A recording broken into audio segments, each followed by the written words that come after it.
Hard Hat's all about showing up to play hard, doing what it takes to win. If you want to cement legacy, win another. He's your third center. You don't want to pump him up too much, but it's hard not to. This is maybe the most I've ever agreed with you.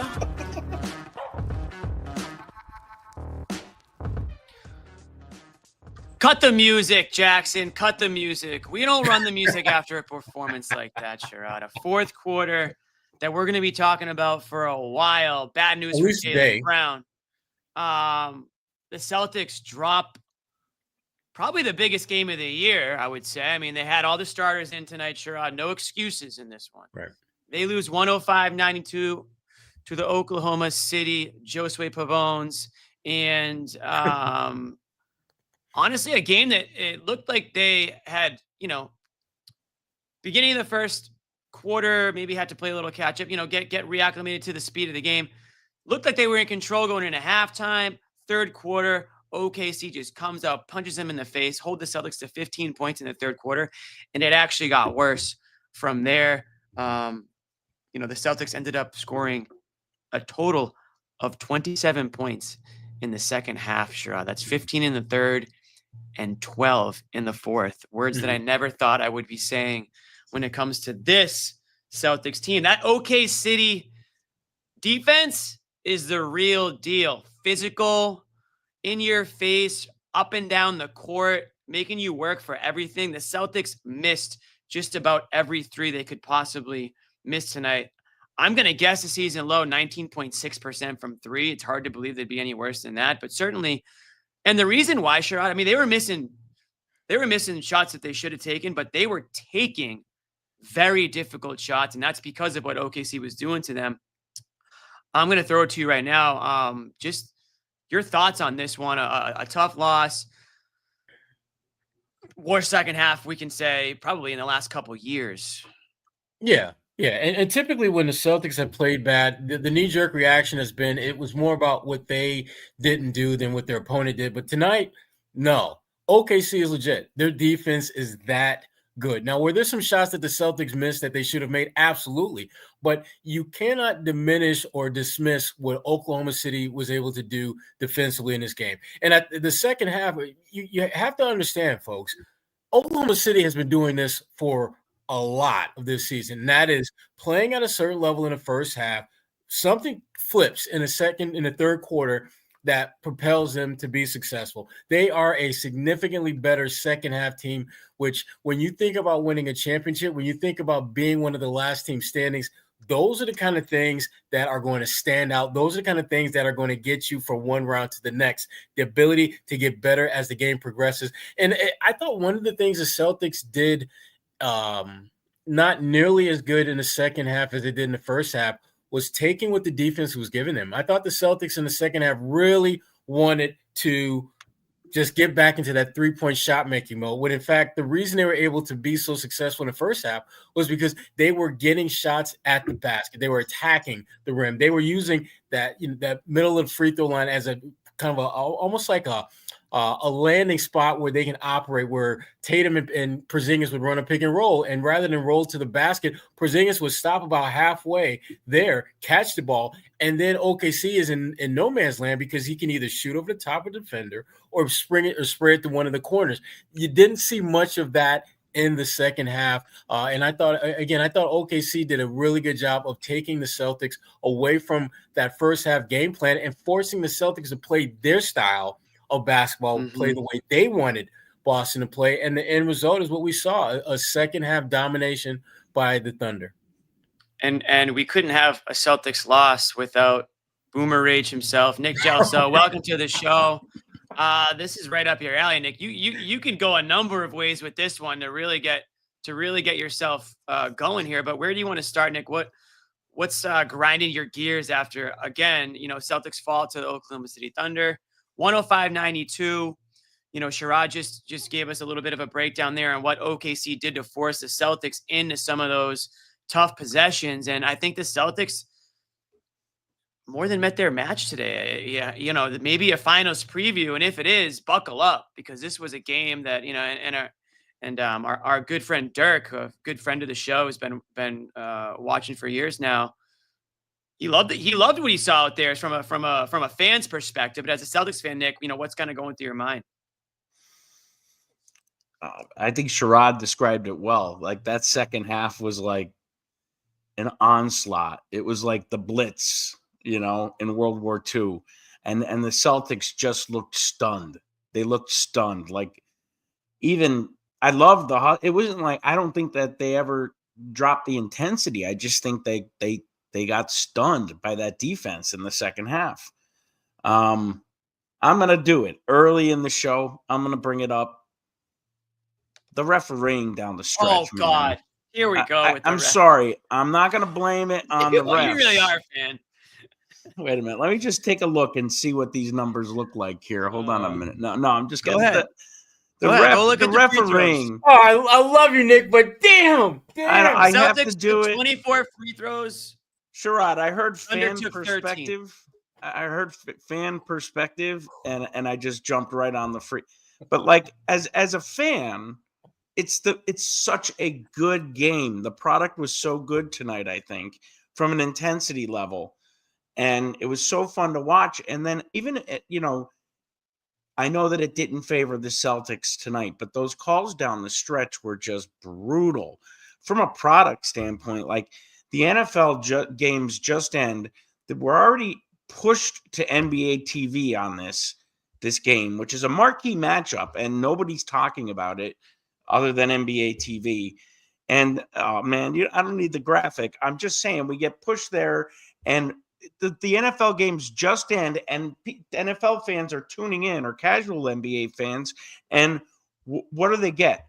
Whistle after whistle, and then they swallow the whistle on the other end, and it's just inconsistent.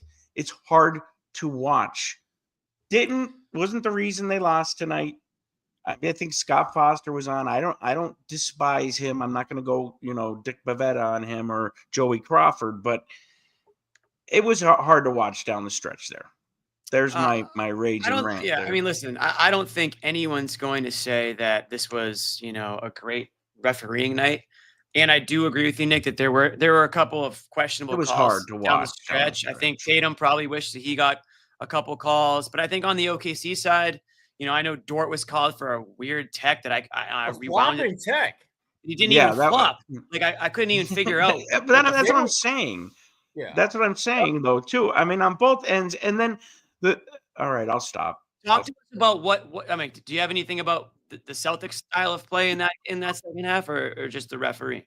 No, I mean, I think that they just got stunned, the Celtics, and they started to play sloppy and revert to the 3-point shot and stop moving the ball. All the standard things they do when the clamp comes down, and they don't seem to be prepared for it. And it's not like Joe didn't have them prepared. I'm not going in on Joe. It's like the game was playing to the Celtics tempo and flow through 2.5 quarters. Really, that first quarter was beautiful to watch. The second, around the end of the second quarter, it started to shift. And then by the third quarter, they just looked, because the first half was such a stark difference, I think, they looked like a totally different team. And OKC, I mean, SGA is the real deal, man. SGA is absolutely the real deal. I mean, the one thing that I think we knew about this team, and this was, again, confirmed today, is that they don't match up well against physical teams. Yeah, they just don't. Straight up. Whether it's Hartenstein, whether it's Dort, whether it's SGA. But Jimmy, part of that is, and I'm going to sound like a hypocrite here, but part of that is also the complaining.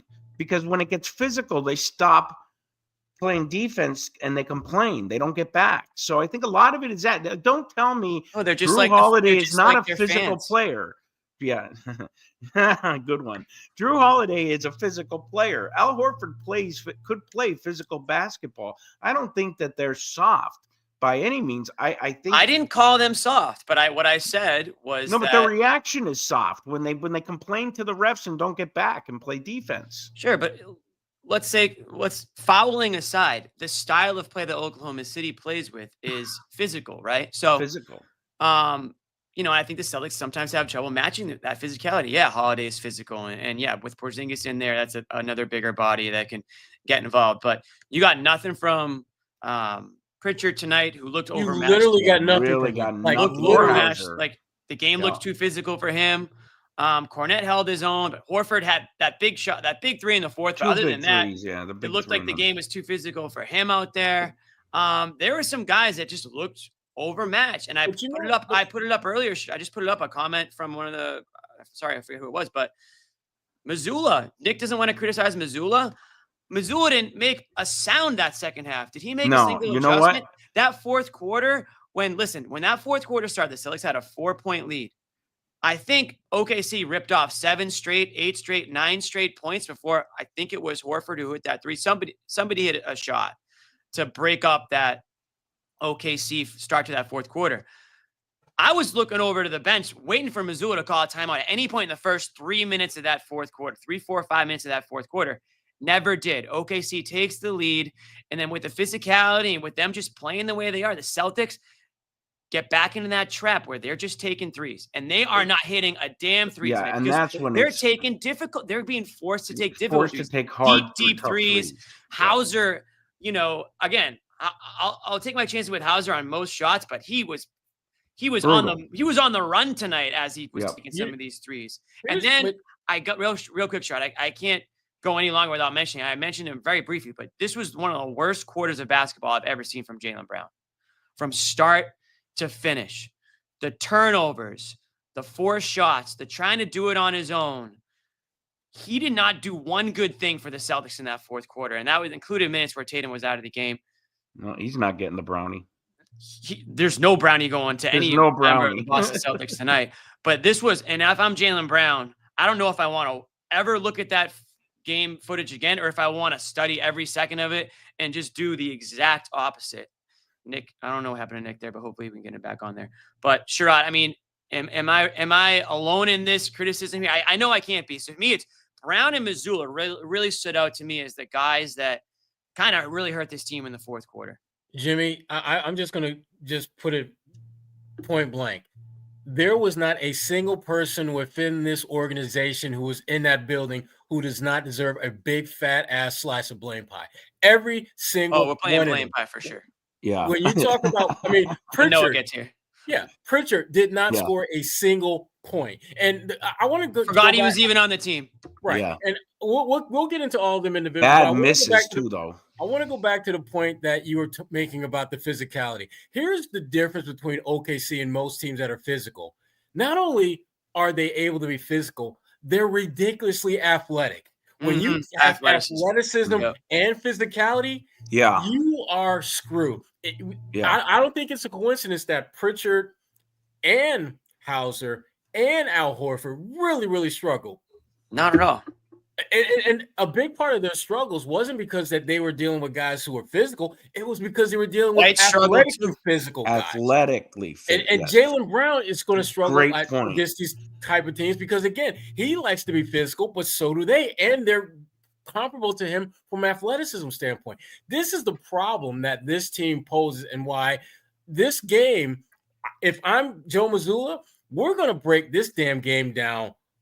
Yeah. Why no Queta tonight? Well, I got to tell you, I'm sure I'm quick. I'm right back to your thought. I'm really, really, really anxious to see the post-game presser with Joe and see how he reacts we're gonna have it. To this team folding. But anyway, back to you, Jerod. No, that's the thing about this OKC team that I really wasn't sure of until I saw them on the floor against the Celtics. How could their athleticism and that physicality play out against Boston? Because I've seen them play against other teams, and they're just so much better than most of the teams they play. But how would that match up against the defending NBA champions? And it looked pretty damn good. It looked as if they basically wore the Celtics down, got to the third quarter, and then just absolutely put their game into warp speed from an athleticism standpoint and from a physicality standpoint. And the Celtics had no match. And the point that you made early on, Jimmy, which I think really gives the Celtics reason to really pause and just let this loss marinate for a little bit. You had your whole squad. There was no excuses. There were no excuses for you not to be literally at the very best version of yourself out there. And the best version of yourself got your ass kicked by 13. By a team who, by the way, is without their second best player. Good thing it's on NBA TV. Not on ABC. Then there's that. Well, So this is. how about this, Jerod? How about if the Celtics needed a wake up call as to you need to get your shit together to be a great team and defend that championship? This is that wake up call. Yeah. Absolutely. And again, I mean, some of the numbers that really stand out, and I imagine everybody on watching the show watched the game, but if you didn't, go back and you'll be able to. These will all make sense. How about this? 3 fast break points for Boston, getting absolutely nothing in transition today. OKC just had them on lock. Nothing in transition, no kickouts, nothing off a break. 11 points off turnovers. OKC had 22, so the Celtics got doubled up on the turnovers.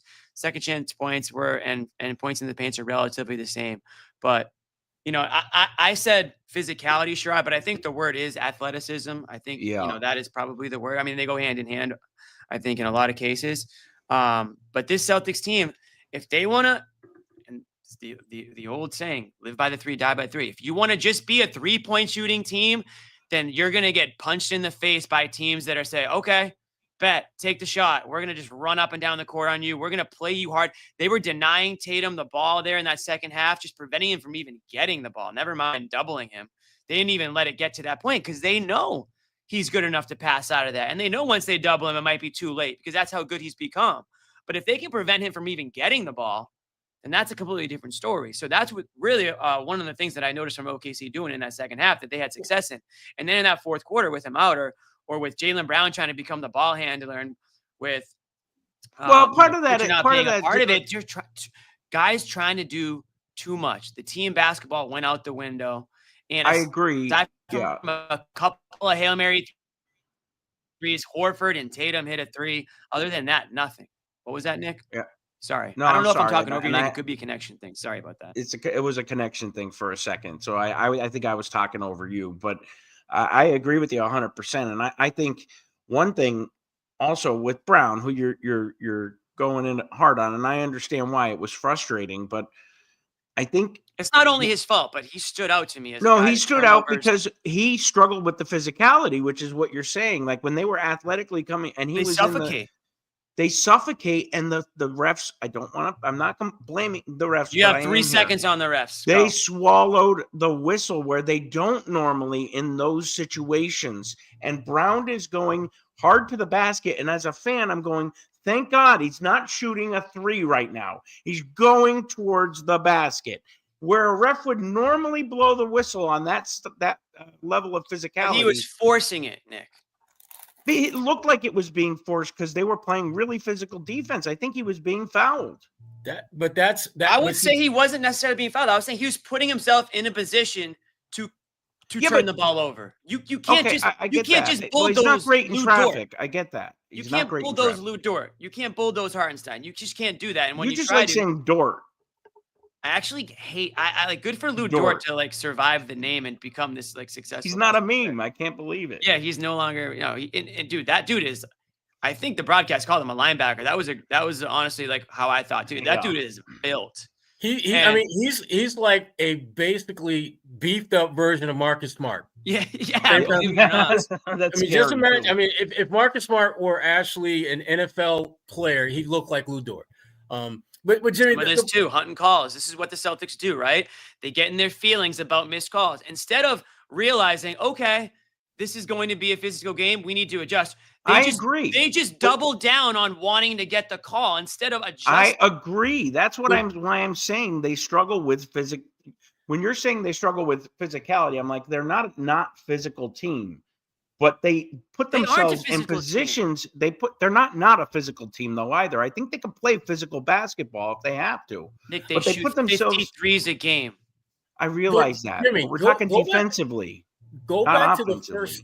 If you go back to the first half, the Celtics were doing exactly what you're supposed to do when a team is trying to be physical and athletic with you. You simply out-execute them. That's why when they're running the pick and roll with Tatum and Porzingis, when they're dribble driving and kicking to the corners, they were actually looking to execute and not just use their athleticism or use their physicality. They were playing more of a high IQ game in the first half. And then in the second half, they said, OKC basically said, okay, we're still going to we're going to instill our physicality and our athleticism on you.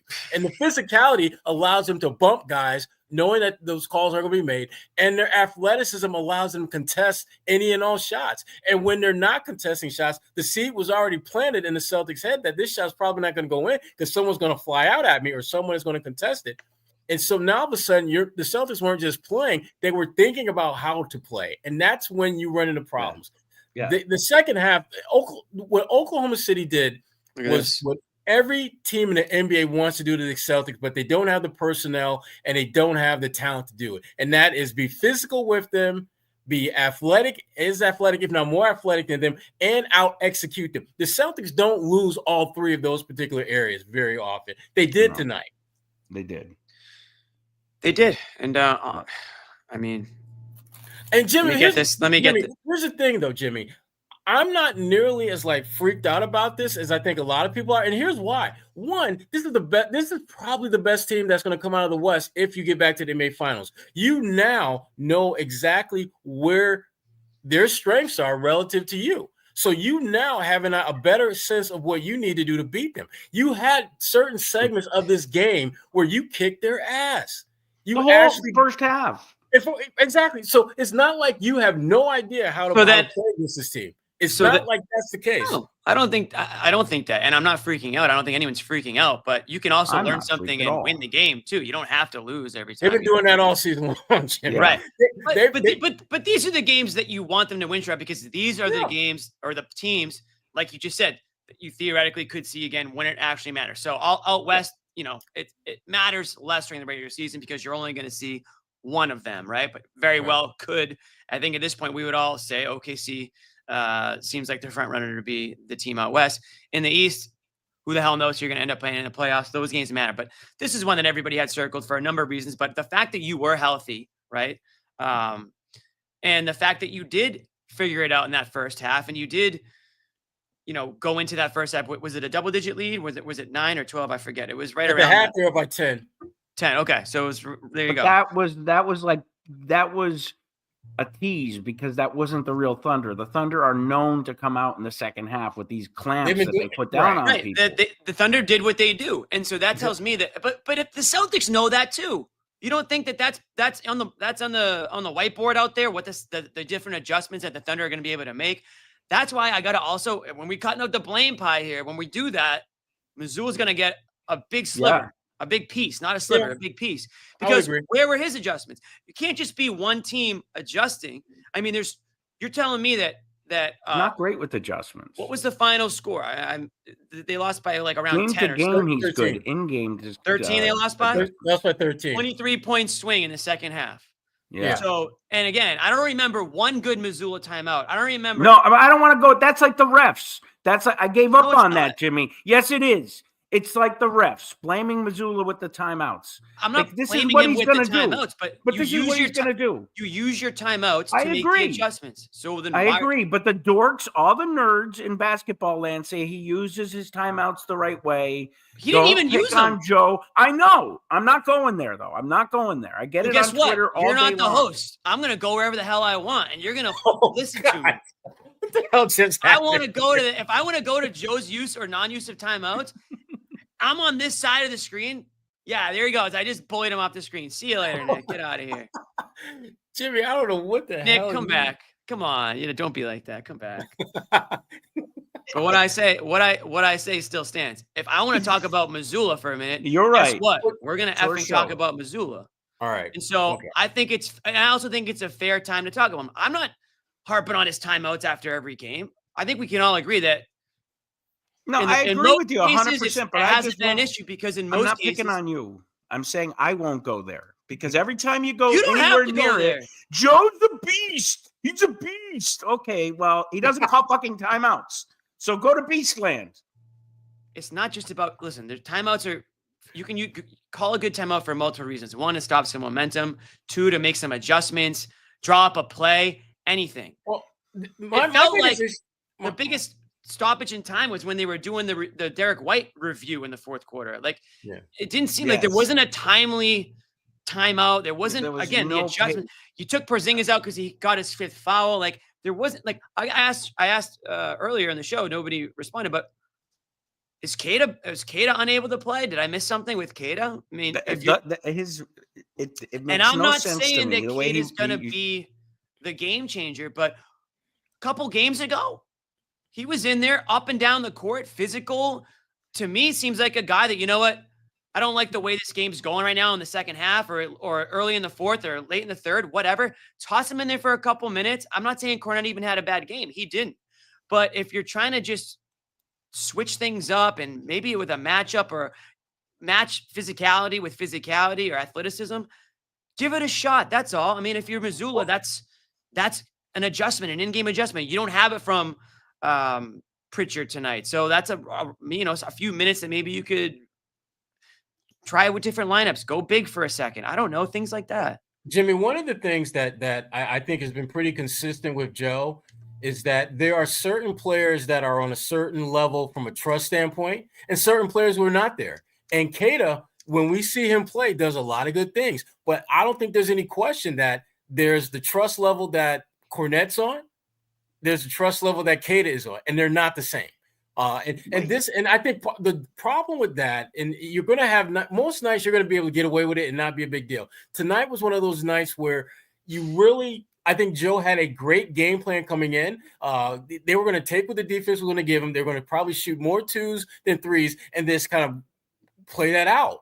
They got away from that in the second half. They needed to do something to shake things up. And I think I agree with you, Jimmy. I would like to have seen Queta out there just to see if he would have given them a different kind of physicality / athleticism to match what you're receiving, because that's really what OKC was bringing to the table. They were, and again, I'm harping on that because when I'm watching this game, all I'm seeing more than anything else is one team showing elite athleticism, elite physicality, and that's something that the Celtics are not used to getting hit with.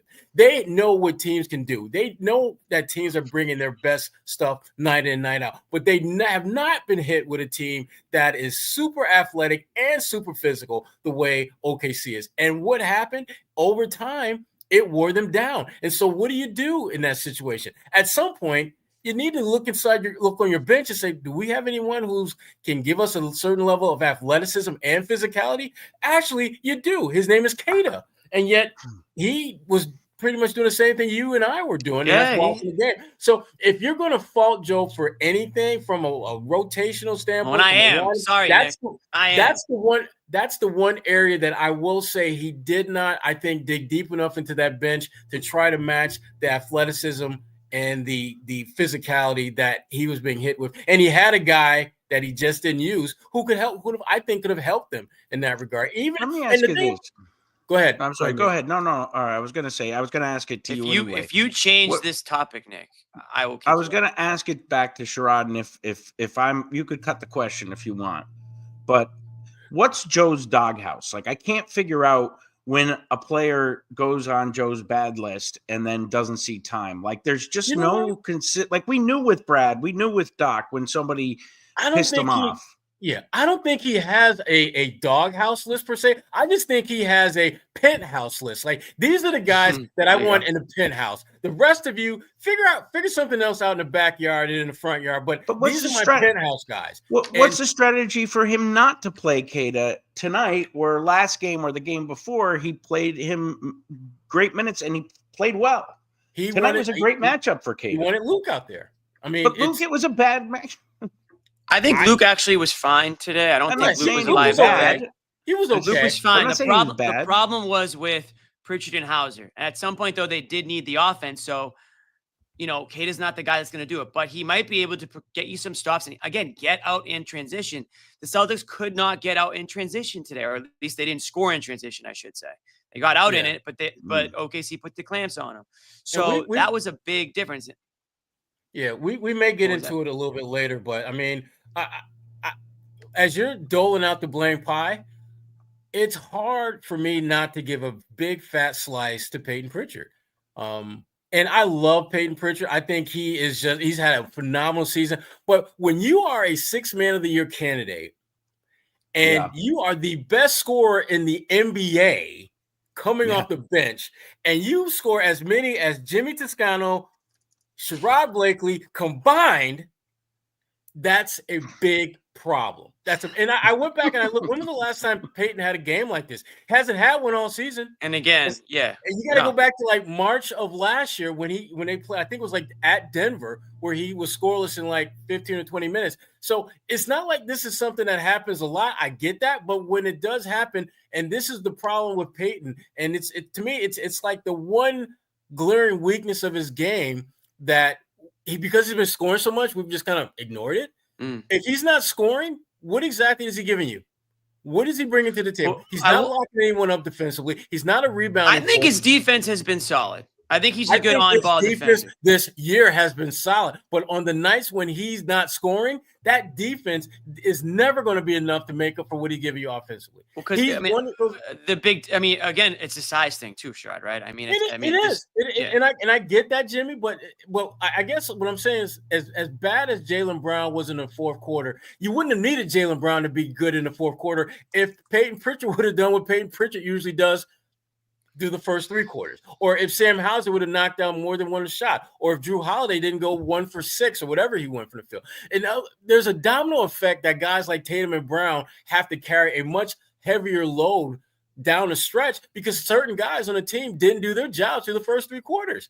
And that's why, Jimmy, when I'm doling out blame pie, I'm not going to give it to Jaylen. I'm not going to give it to Peyton. I'm not going to give it to Sam. I'm going to give it to the whole damn team because they all. You better start cutting slices then, Sherrod. That's a lot of pieces. You're damn right. Let's talk. They all suck this game, Jimmy. I'm going to tell you, my blame pie is going really quick. Are you leaving, Nick? 4,000 people watching this stream right now, and there's only Jimmy. 20 likes on this video. Oh God! How is that possible? Like because everyone's angry, Nick. Because everyone's angry. Like the video because I'm furious. Like, come on. While you guys are liking the video, let's toss it over to Joe Mazzulla to find out where he thinks things went wrong for Boston. I can't wait. And then we'll come back and we'll this should be good. We'll break that down. Let's go. You look at the first half that we were able to put together, but at the same time, you have it to 13 and we give up 2 offensive rebounds at the end of the second quarter. Like stuff like that keeps teams alive. And then just every possession matters, whether it's offense or defense, just critical possessions that, we have to be better on both sides of the ball. And, we got to just continue to work at that. I think there's times where, again, we have to fight for our spacing to give guys opportunities to score. And, obviously if that happens, that's on me, that's on everybody. But, we just got to be better offensively. It's more about the spacing. I think, we want guys to do that when we have the right spacing, which I thought we did that in the first half. And so, that comes out, that's everything. Spacing is offense. And so we have to fight to be more disciplined in that. Oh, boy. So the conversation about spacing, that to me, this is why I'm not playing Queta. Because Queta is great at running the floor, but he does not give you the kind of spacing dynamic that you're looking for. Okay. Sherrod and Nick, both hold your thoughts for a second. I want to get a quick read or two in. Before the rest I would never remember what my thought was through an ad read. Forget it. Before the rest of the crew jumps on, let's get these reads out. So we want to tell everybody about Game Time. Jackson hit me with the Game Time lower third. Our good friends at Game Time. I bet you there was some Celtics, a good amount of Celtics fans in OKC today, and hopefully they used Game Time, but maybe they didn't love the outcome. But if they downloaded the Game Time app and created an account and they used the code CLNS, they at least would have gotten $20 off their first purchase. Terms do apply, of course. We love Game Time. It's not just about basketball, though. It's football, too. NFL playoffs are here as of right now. The 1 o'clock games are over. Jerod Mayo is officially out of a job. I think that was a record time. And I don't. Jerod Mayo. That's a topic for another show. We got enough meat on the bone to talk about. Yeah, we'll promote that show after. But I bet you there were some really good seats available at the Patriots game today. To watch. I seriously thought about going. If we didn't have this early time, I would have gone. I seriously thought about it. I used Game Time last year for Bill Belichick's last game as a Patriots head coach, and I'm sure there were some people today using it for Jerod Mayo's last game as a Patriots head coach. Yeah, it's a new tradition here, I guess, in New England. But listen, you're going to have some unbelievable playoff. The playoffs are shaping up today, and you're going to have some really good teams. Sherod's Eagles will be in the playoffs this year. I don't know how long they're going to go, but certainly check out Game Time for that. It's the only ticketing app that gives you complete peace of mind with your purchase. Filter only incredible deals on great seats with Game Time picks. See the view from your seat on your phone before you buy. All-in pricing shows your total cost up front, and you can buy tickets in seconds with just 2 taps. The Game Time guarantee, you always get the best price. If you find tickets in the same section and row for less, Game Time will credit you 110% of the difference. You can use Game Time, make money practically by going to these games and then save $20 on top of it all. What's a better deal than that? So download the Game Time app, create an account, and use the code CLNS for $20 off your first purchase. That's right. Take the guesswork out of buying tickets with Game Time. Download the Game Time app, create an account, and use the code CLNS for $20 off your first purchase. Terms do apply. Download Game Time today. Last minute tickets, lowest price guaranteed. And then Prize Picks. How about Prize Picks? Nick, are you on Prize Picks? You better be. Nick's on Prize Picks. Yes, I am. I know. Of course I am. He's playing. He's playing over there. You pick more, pick less. It's that easy. What is Prize Picks? Well, it's the best place to go to get money sports action, real money sports action with over 10 million members and billions of dollars in awarded winnings. Prize Picks has made daily fantasy sports accessible to all. You just pick more or less on at least 2 players for a shot to win up to 1,000 times, not 100, 1,000 times your cash run your game all season long on Prize Picks. I hope you went less on some of the Celtics numbers today because OKC had them on lock, and I imagine the Celtics didn't all reach those numbers. But basketball season is heating up, guys. Prize Picks is the best place to get real money action while watching your favorite sports. You can, like I said, you can win up to 1,000 times, and it now offers MasterCard for quick and easy deposits into your account this sports season. So sign up today and get $50 instantly. When you play $5, you don't even need to win to receive the $50 bonus. It's guarantees. They also offer weekly promotions that can lead to big payouts like Taco Tuesday. I think the other one's Flex Friday. Friday's a big day for Prize Picks as well. But on Tuesday, the Prize Picks discounts select player projections up to 25% to provide even more value for your lineup. So download the app today and use the code CLNS to get $50 instantly after you play your first $5 lineup. Again, download the app today to use the code CLNS to play $50 instantly after you play your first $5 lineup. Prize Picks, run your game. Okay. Back to Joe. Do you want to hear that? Do you want to listen to Joe one more time? Or do you guys remember? You guys? Yeah, put it on again. I forget it. Let's do it one more time for everybody who stuck with us. Let's listen to Joe one more time. You look at the first half that we were able to put together, but at the same time, you have it to 13 and we give up 2 offensive rebounds at the end of the second quarter. Stuff like that keeps teams alive. And then just every possession matters, whether it's offense or defense. Just critical possessions that we have to be better on both sides of the ball, and we got to just continue to work at that. I think there's times where, again, we have to fight for our spacing to give guys opportunities to score, and obviously if that happens, that's on me, that's on everybody. But we just got to be better offensively. It's more about the spacing. I think we want guys to do that when we have the right spacing, which I thought we did that in the first half. And so that comes out. That's everything.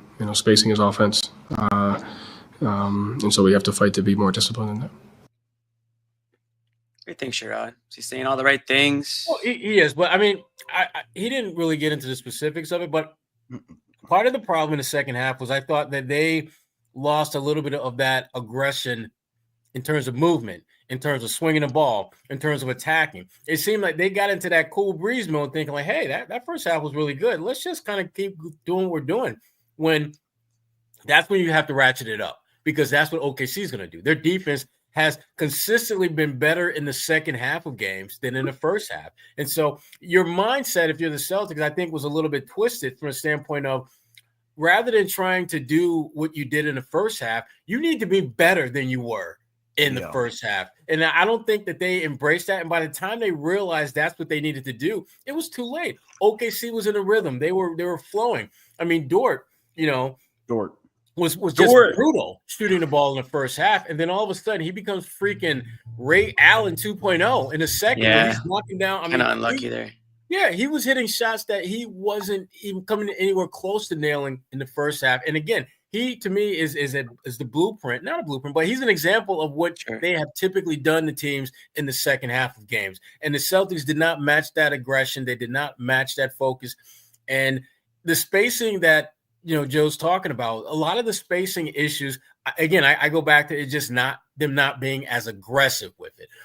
Instead of just like maybe, running along the baseline, trotting along, you sprint your ass to the other side, trying to get that defense to move and shift and start doing some things that they were doing in the first half when you were winning.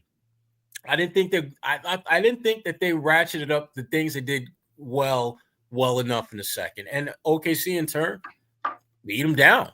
And that's why Joe's lack of timeouts is so frustrating. Oh, we can't talk about it. Oh, we can't talk about it. Well, no, I mean, he's a beast, Jimmy. He's a beast. Don't take it away from him. He's crazy. He's wild Joe. I love that about him, though. Not gonna lie. I do too, but come on, man. It doesn't mean you can't say the guy sucked tonight. I suck. I tried some nights. I was being sarcastic because he's wild Joe. He's wild, crazy Joe. I hear you. Beast mode. He's in beast mode. He's standing on top of the float. This was not a good night for Joe, but I'm still going to rock with Joe because again, I think I'm not trying to fire him, Sherrod, but me either. I like him.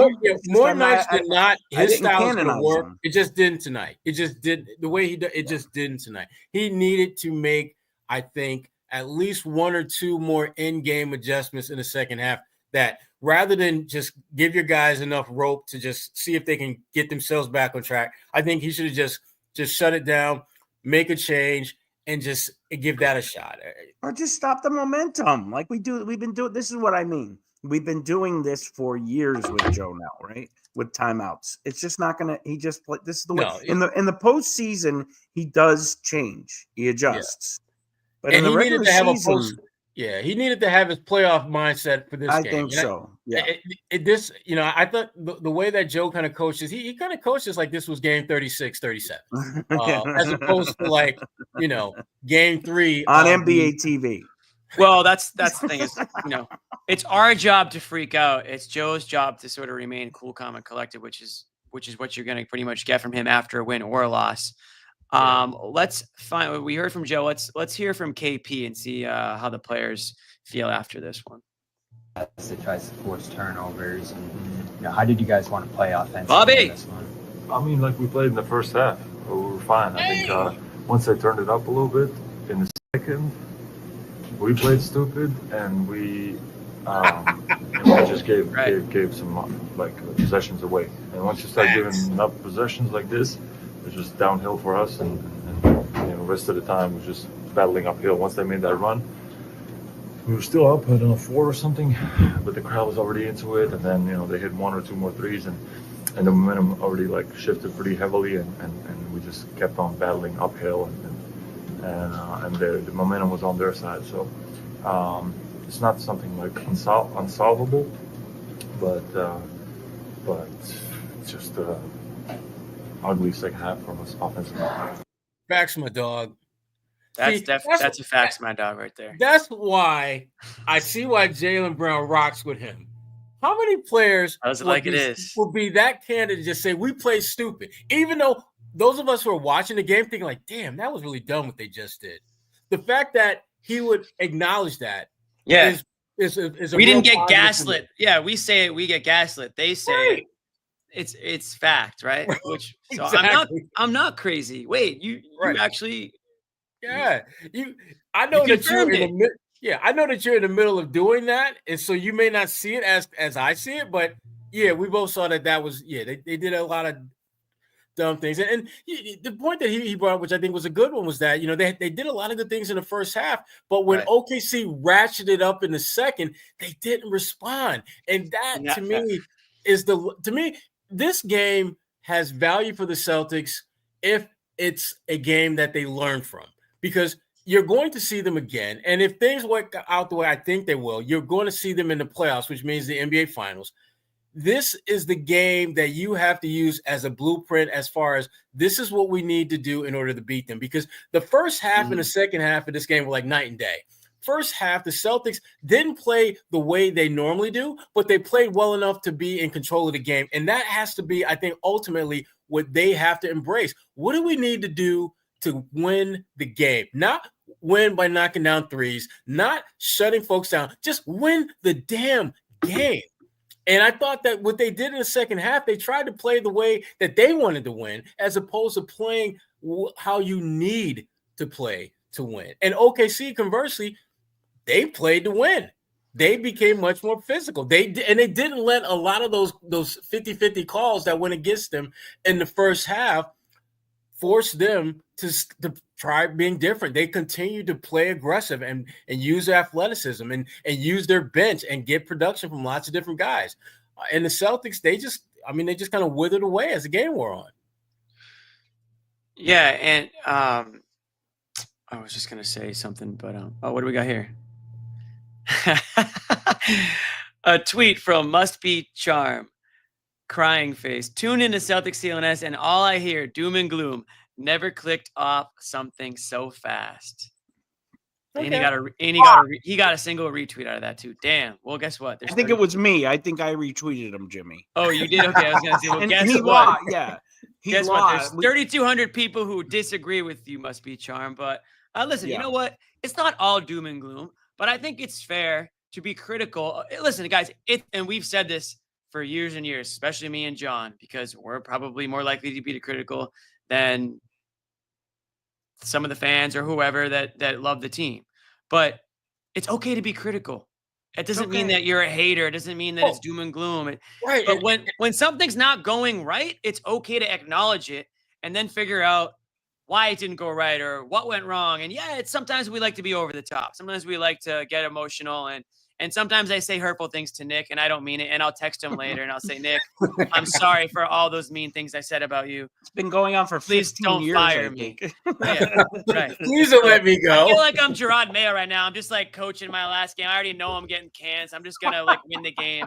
And then like the show's going to end. Nick's going to text me like, yeah, that was your last show, bud. Like, the thing that kills me, Jimmy. Here's a Venmo with your final payment. Yeah. Here you go. Bye. Not even. We'll just Apple Bill Pay and that's it. Be gone. But Jimmy, like you guys are doing all 82. You're doing preseason. You're doing postseason. You're doing summer league. I mean, how many games are you guys doing a year? Are you supposed to be positive every time? Well, listen, we don't get a chance to be negative that often with the Celtics team. It's a good thing. No, they're so it's a good thing. But the Celtics met their match today, right? I mean, they got punched in that second half.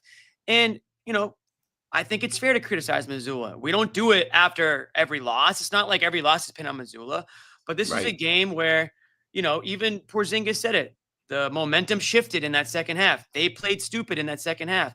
Well, somebody has to right the ship. And if it's not Mazzulla, then I'm looking at the captain. I'm not going to do 45 minutes on Peyton Pritchard. It's obvious why he wasn't effective in this game.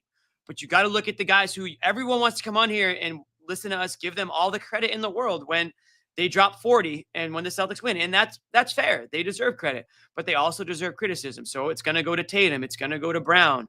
You know, I thought Porzingis actually was effective in this game for most of it. I mean, the second half, everyone's on the shit list, right? But in that first half, he's catching lobs. He's being aggressive. He's you know, doing all the things that we've seen Porzingis do. And it was exciting to see that starting lineup in the game. It was exciting to see the way they came out in that first half. But OKC woke up and the Celtics didn't have anything to match them. The offense just went completely to shit and they just kept forcing threes, ugly threes, deep threes, off balance threes. And if it wasn't an off balance or deep three, it was head down, force your way to the basket, throw it up, hope for a foul. And then when you don't get one, huff and puff about it. And then what does OKC do on the other end? Score in transition, whether it was off a turnover, whether it was off a miss. That was the entire second half. And I was only expecting a timeout to just kind of stop that trend. Didn't really seem to happen. There were some stoppages, but I wouldn't say it was anything that Mazzulla did to, you know, try to affect the way that game was going. It just kind of got out of hand right when that fourth quarter started, and it never changed. It never flipped back. The second that fourth quarter started, and the Celtics got lucky at the way that third quarter ended. Phantom tech on Dort, and then Porzingis with a nice little baseline jumper to put him up 4. It was a 1-point game. It was possible to be a 1-point game going into the fourth. They got 3 points there at the end and did absolutely nothing with it when that fourth quarter started. Yeah, well, I mean, part of the issue with the Celtics in this game again is just they needed this more than they realized. Here's the thing: when you're at the top of the mountaintop and you have been, anointed the team that everyone is, every now and then you need to actually have a slip here and there to remind yourself that 1, you're mortal. 2, you have room to grow. And 3, are you going to learn from this? To me, if the Celtics wind up winning an NBA title and we do the whole retrospective piece of when did they turn it around, and they all point to this loss was their wake-up call, then this loss is going to be worth it. Oh, to me, exactly. To me, the value in this game isn't the fact that they lost. It's what are they going to learn from this loss? Because that, to me, is what's going to define this team more so than the fact that they lost on the road against the best team in the Western Conference. That really, if you think about those facts, you shouldn't be all that shocked or dismayed that they lost to the best team in the Western Conference on the road. But if you're supposed to be the best team in the NBA, if you're supposed to win an NBA championship again, what are you going to learn from that loss? And if you're the Celtics, and I think Porzingis, he didn't get too deep into it, but the fact that he brought up how well they played in the first half and how in the second half they played stupid, that should tell anyone who's paying attention to this that maybe we need to lock in on the things that we did in the first half and make it, instead of just what we did in the first half, let's make that what we do through the first 3 quarters. And then from there, maybe let's make that what we do through the first 3 quarters and some change, because that's how you're going to beat a team like OKC. The Celtics know damn well they don't have to play great to beat 20, 25 of the teams in the NBA. But there's a handful of teams where you have to play great basketball. You have to execute. You have to match their will to win with your own. And when you don't do that, this is what happens. OKC played a better second half because they wanted this game so much more than the Celtics did. And they utilized what they're good at to get the win. Their athleticism, their physicality, and the fact that they have their own MVP candidate. And they were able to utilize him in a way where he put his imprint on the game in every facet. 33 points, 11 rebounds, bunch of assists, had 3 steals. He did everything for them. And the guys that support him also did their jobs.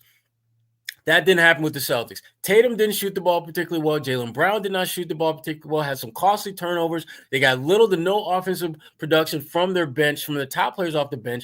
And there wasn't this surprise guy that came out of nowhere the way the Wiggins kid did for OKC, not in this game, but the previous game against the Knicks. The Celtics didn't have that, in part because they stuck with what has been their typical 8-9-man rotation. So to me, I'm not disappointed that they lost the game. I'll be disappointed if they don't learn from this. That, to me, is where the disappointment is going to come in. From their rotation to our rotation, let's bring in Bobby Manning. Hey, look at that. Bobby Manning and Noah Dell's out here. Look at it. Look at our 4-person rotation going on strong here. Guys, no hat Bobby. I can't remember the last time I seen Bobby with no hat on. I think he's got a scarf. He's looking good. Live from OKC, we got Bobby and Noah. Bobby, we'll start with you since you jumped on a hair sooner, and then we'll get Noah's take. We've been kind of going in on this team here, especially the second half, specifically the second half. Bobby, I know you and Noah have had a firsthand account here, so why don't you just hit us with what stood out to you in this one?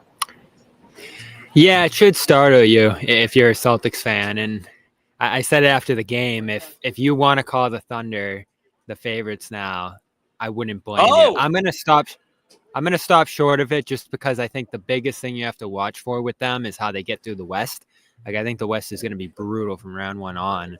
And you're a long way from playing this team, but this team is a wagon, and they're going to get better with Caruso and Holmgren coming back, and the versatility in lineups, and their top end of their depth will improve. Because I do think if you look at the Thunder in this one, obviously the positives are that you could turn the Celtics over late the way they did, leave them a little discombobulated.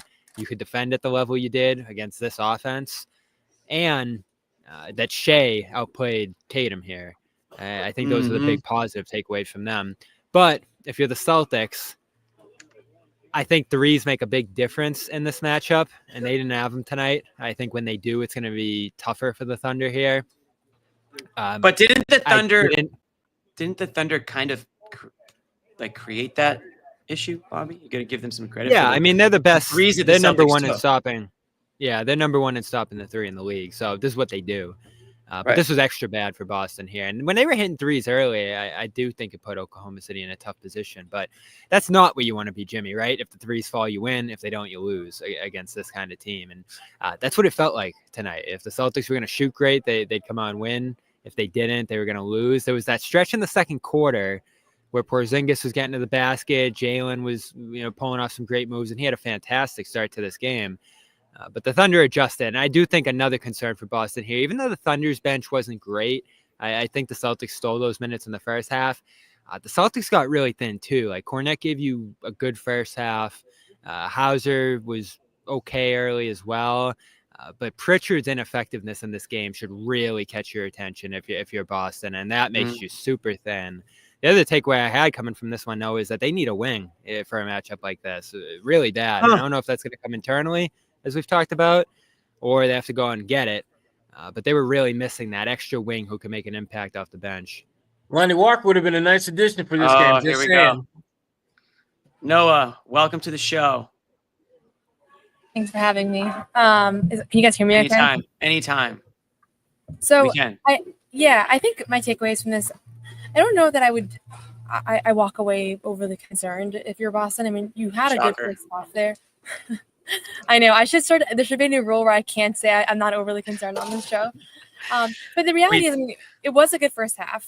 And I think everybody kind of said it like it is. Like Porzingis said they played stupid offensively when the pressure was on.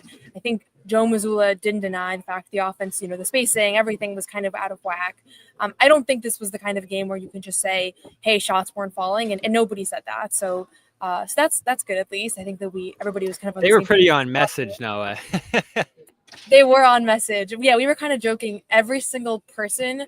So we heard from Tatum, Brown, Porzingis, and Joe after the game, and they used the word spacing for almost every answer. So I don't know if it was a team meeting or what. The word of the day today, kids, is that was the word of the day. Noah got a team meeting after all that. Again, it's not about there was a team meeting before the road trip, but I think the coaches were there too. Okay. It's not a concern thing, no. I think it's just the reality that this year, and we've said it multiple times, the Celtics aren't the superhuman team we saw last year that no one can touch. There's competitors out there that are on their level, and they're not quite at the same level as last year. And again, not to say they stink or that they're way below the level of last year, but they can't hit 23s in a game like this and get out of it against a team that's an elite defense and that has talent on par with theirs. Like, it's not a panic thing to me or a worry. It's just the league's much better this year than it was a year ago, namely this team.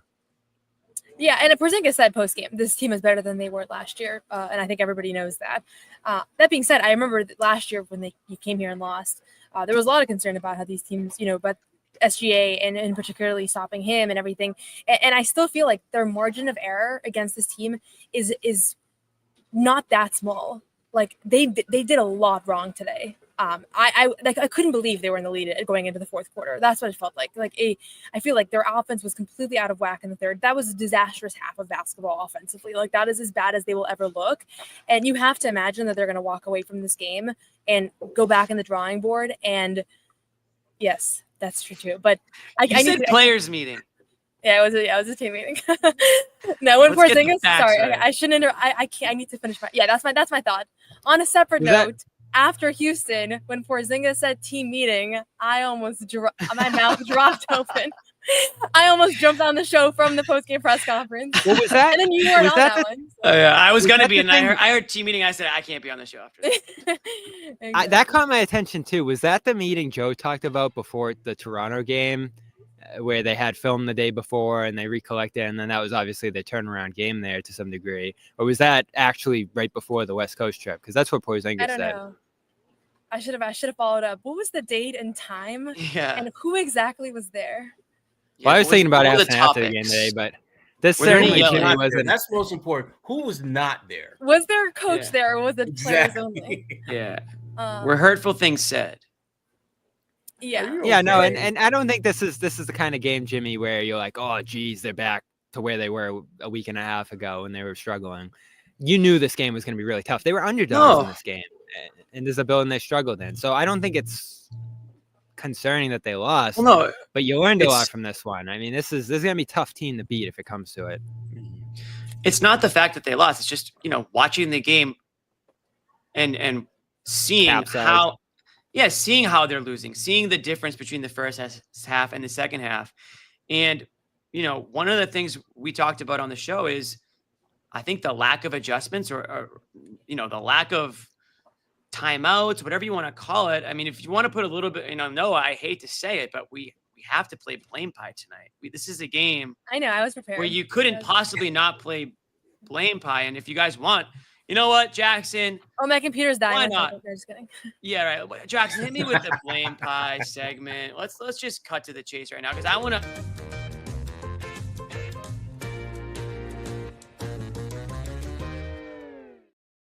Love me some blame pie. Love me some blame pie. It's Sunday. It's dessert time. We'll dish out some blame pie, and I'm gonna start with Joe, the head coach, because I think when you listen to, and we've only heard from Porzingis, so if you guys want to touch on what some of the guys have said, and maybe we'll get more sound at some point and we'll put it up there. But Porzingis talked about the fact that they played stupid or dumb. I forget the exact word in the second half. Stupid, yeah. Stupid. They let OKC got all the momentum in their favor kind of in that second half, and it just kind of snowballed from there. So I immediately think, okay, well, part of that has to be on coaching. If you're acknowledging that you're playing stupid, if you're acknowledging that the momentum has swung drastically in one direction, where were the adjustments? Where were the timeouts to try to maybe stop those things? So I'm going to give 30% of the blame to Joe right now. I'm giving him 30. I'm going to give 30 to Tatum because he's your captain and he got outmatched in this one. You know what? I might give 40 to Tatum. So now we're up to 70. I'm going to give 20 to Pritchard because he was a guy that he was brutal. He was a non-factor in this one. 20 is a big piece. And again, it takes into consideration how important they are to the team. So, I mean, Pritchard was a 0. If Tatum was a 0, he's getting 100%. Pritchard's a 0, he's getting 20% because that's kind of his role on this team. He made the bench a problem tonight. And so did Hauser. Hauser's going to skate free tonight. He maybe gets 5%. So what am I up to? I'm up to 95. 95 with Hauser. Yeah. I'll give Derek White the other 5. He was brutal from 3. Oh, wait. I didn't give any to Jaylen. I know. Wait. I got to. Wow. I'm taking back my slices. Jaylen gets 20%, 25%.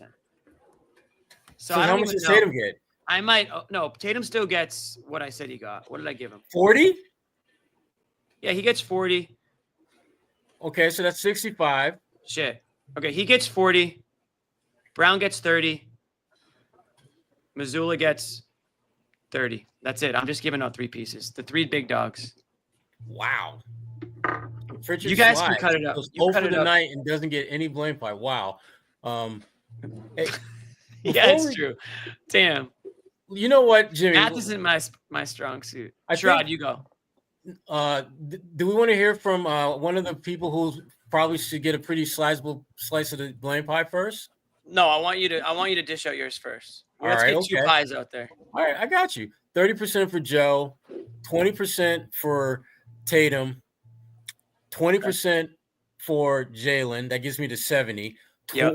15% for your boy Pritchard. That's 85. And the rest of the team gets 15. I like yours. Scratch mine. I'm just gonna copy your blame pie. All right, let's hear Jaylen, and then we'll get, Just like we'll get homeschool. Noah and Bobby's. Whoa! Oh my lord! Who do we have? What up, here? fellas? We got blame pie session. What's going on here? Wow, you got rid of the You know what? goatee starter set. You know I what? love it. I'm giving It up. wasn't working out, Jerod. It was you know it wasn't working out. I know.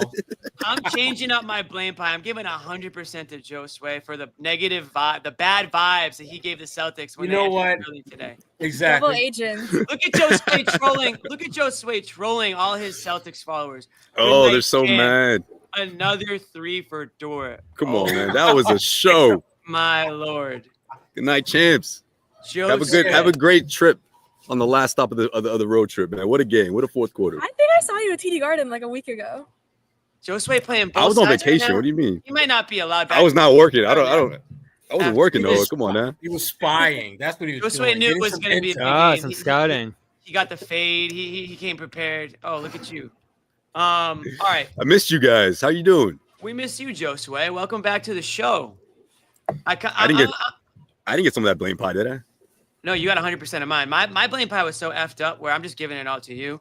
Jerod had a good one. Let's hear from Jaylen, and then we're gonna get a couple blame pies. And then I want Josue's take on this game and the OKC Thunder. Wow, like they're a brand new team. Damn, Jimmy. I forgot you know, that whole thing. So let's hear from Jaylen here. Let's see what he had to say. In the ups and downs of the season, and we got to be better and continue to grow in spots and focus on us.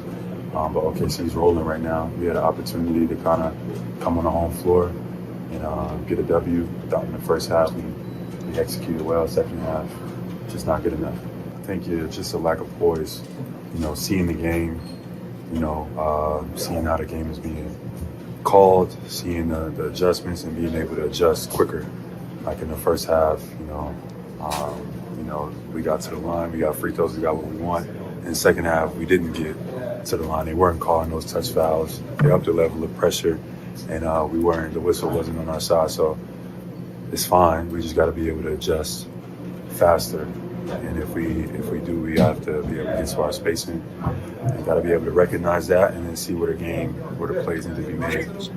Didn't do a good enough job tonight of getting to our spacing and leading us offensively. So it's a good game to learn from. But credit to OKC. Most Def must be new here. So there you go. You got Jaylen's take on things. Trader Josue. That's a pretty damn good one. Trader, come on, man. Yeah, Trader Josue. Just calling it like it is. I mean, come on. I'm surprised Jaylen didn't talk about the physicality, man. These guys, come on, man. They came with it in that second half, especially in the fourth quarter when it was, they had to come back from that double-digit deficit. You got guys like Lou Dort hitting big shots. I mean, the dude went 0 for 8. He still had that confidence, and it's something that actually, believe it or not, you guys are gonna like what he said. He talked about Al Horford a little bit, saying how much in his earlier years he had such an impact on him as a rookie, and obviously, if you know his story, came through the G League, and man, that never give up attitude, and I think this is certainly a byproduct of that, because it's so hard to still have that confidence after going 0 for 8, and then you hit those 3 daggers in that last minute and a half, man. It was incredible. I mean, I just think also it's the other guys as well, the switching, I think some of these undersized guards just really hit these guys with the physicality. I thought the second unit, couldn't match up with that. I know Peyton Pritchard's been that guy this year, but what happened today with Pritchard, man? It looked like he got buried in the bench because he just didn't have it. These guys, they showed a lot of heart out there, especially when they went down and it happened in a hurry. Getting to the free throw line has been a huge obstacle for this team. Despite the great record, despite them being, top of the Western Conference. I can't even read these comments right now because I'm getting distracted. Despite, their success, that's been a big hurdle for these guys, and especially for stars or soon-to-be all-star and Jalen Williams. He struggled a little bit tonight, but he didn't let that bother him. I think he put forth a lot of that effort on the defensive end. And it paid off, But again, the way this game went down the stretch, what a run, man! To see these guys in that fourth quarter, 29-12 run. I mean, the Celtics were blindsided; they just didn't see that coming at all. You could tell. Is this the real? Father.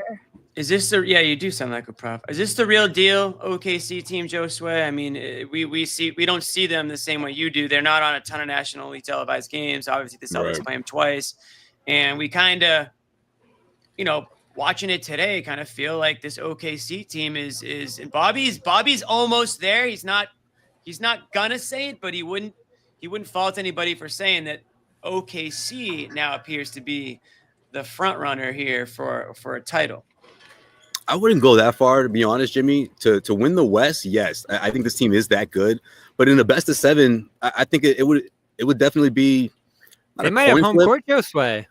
Yeah, that's true. Which would really help them. But when it comes down to it, though, Bobby, I mean, they just haven't been in that big stage. I mean, Jerod, we talked about it on your podcast. That's true. That's a big part of it. I mean, what do we think of the 2022 Celtics, especially after Game 1? Right, man, look out! A lot of people are like, "This is it," And then the Warriors, you know, they put forth the type of effort that you would see from a team that's been there many times. And now all of a sudden, you know, that's kind of the Celtics. You know, I mean, yeah, they have 2 finals appearances under their belt, but this core, which Mark, you know, Dagnall remind us over and over before the game and after the game. I mean, these guys for the, you know, last 6-7 years, this core has been intact. So they've been through it. They've been through all the ups and downs. So I don't know. I can't just go as far as say that, especially in January. But can they win the West? Yes.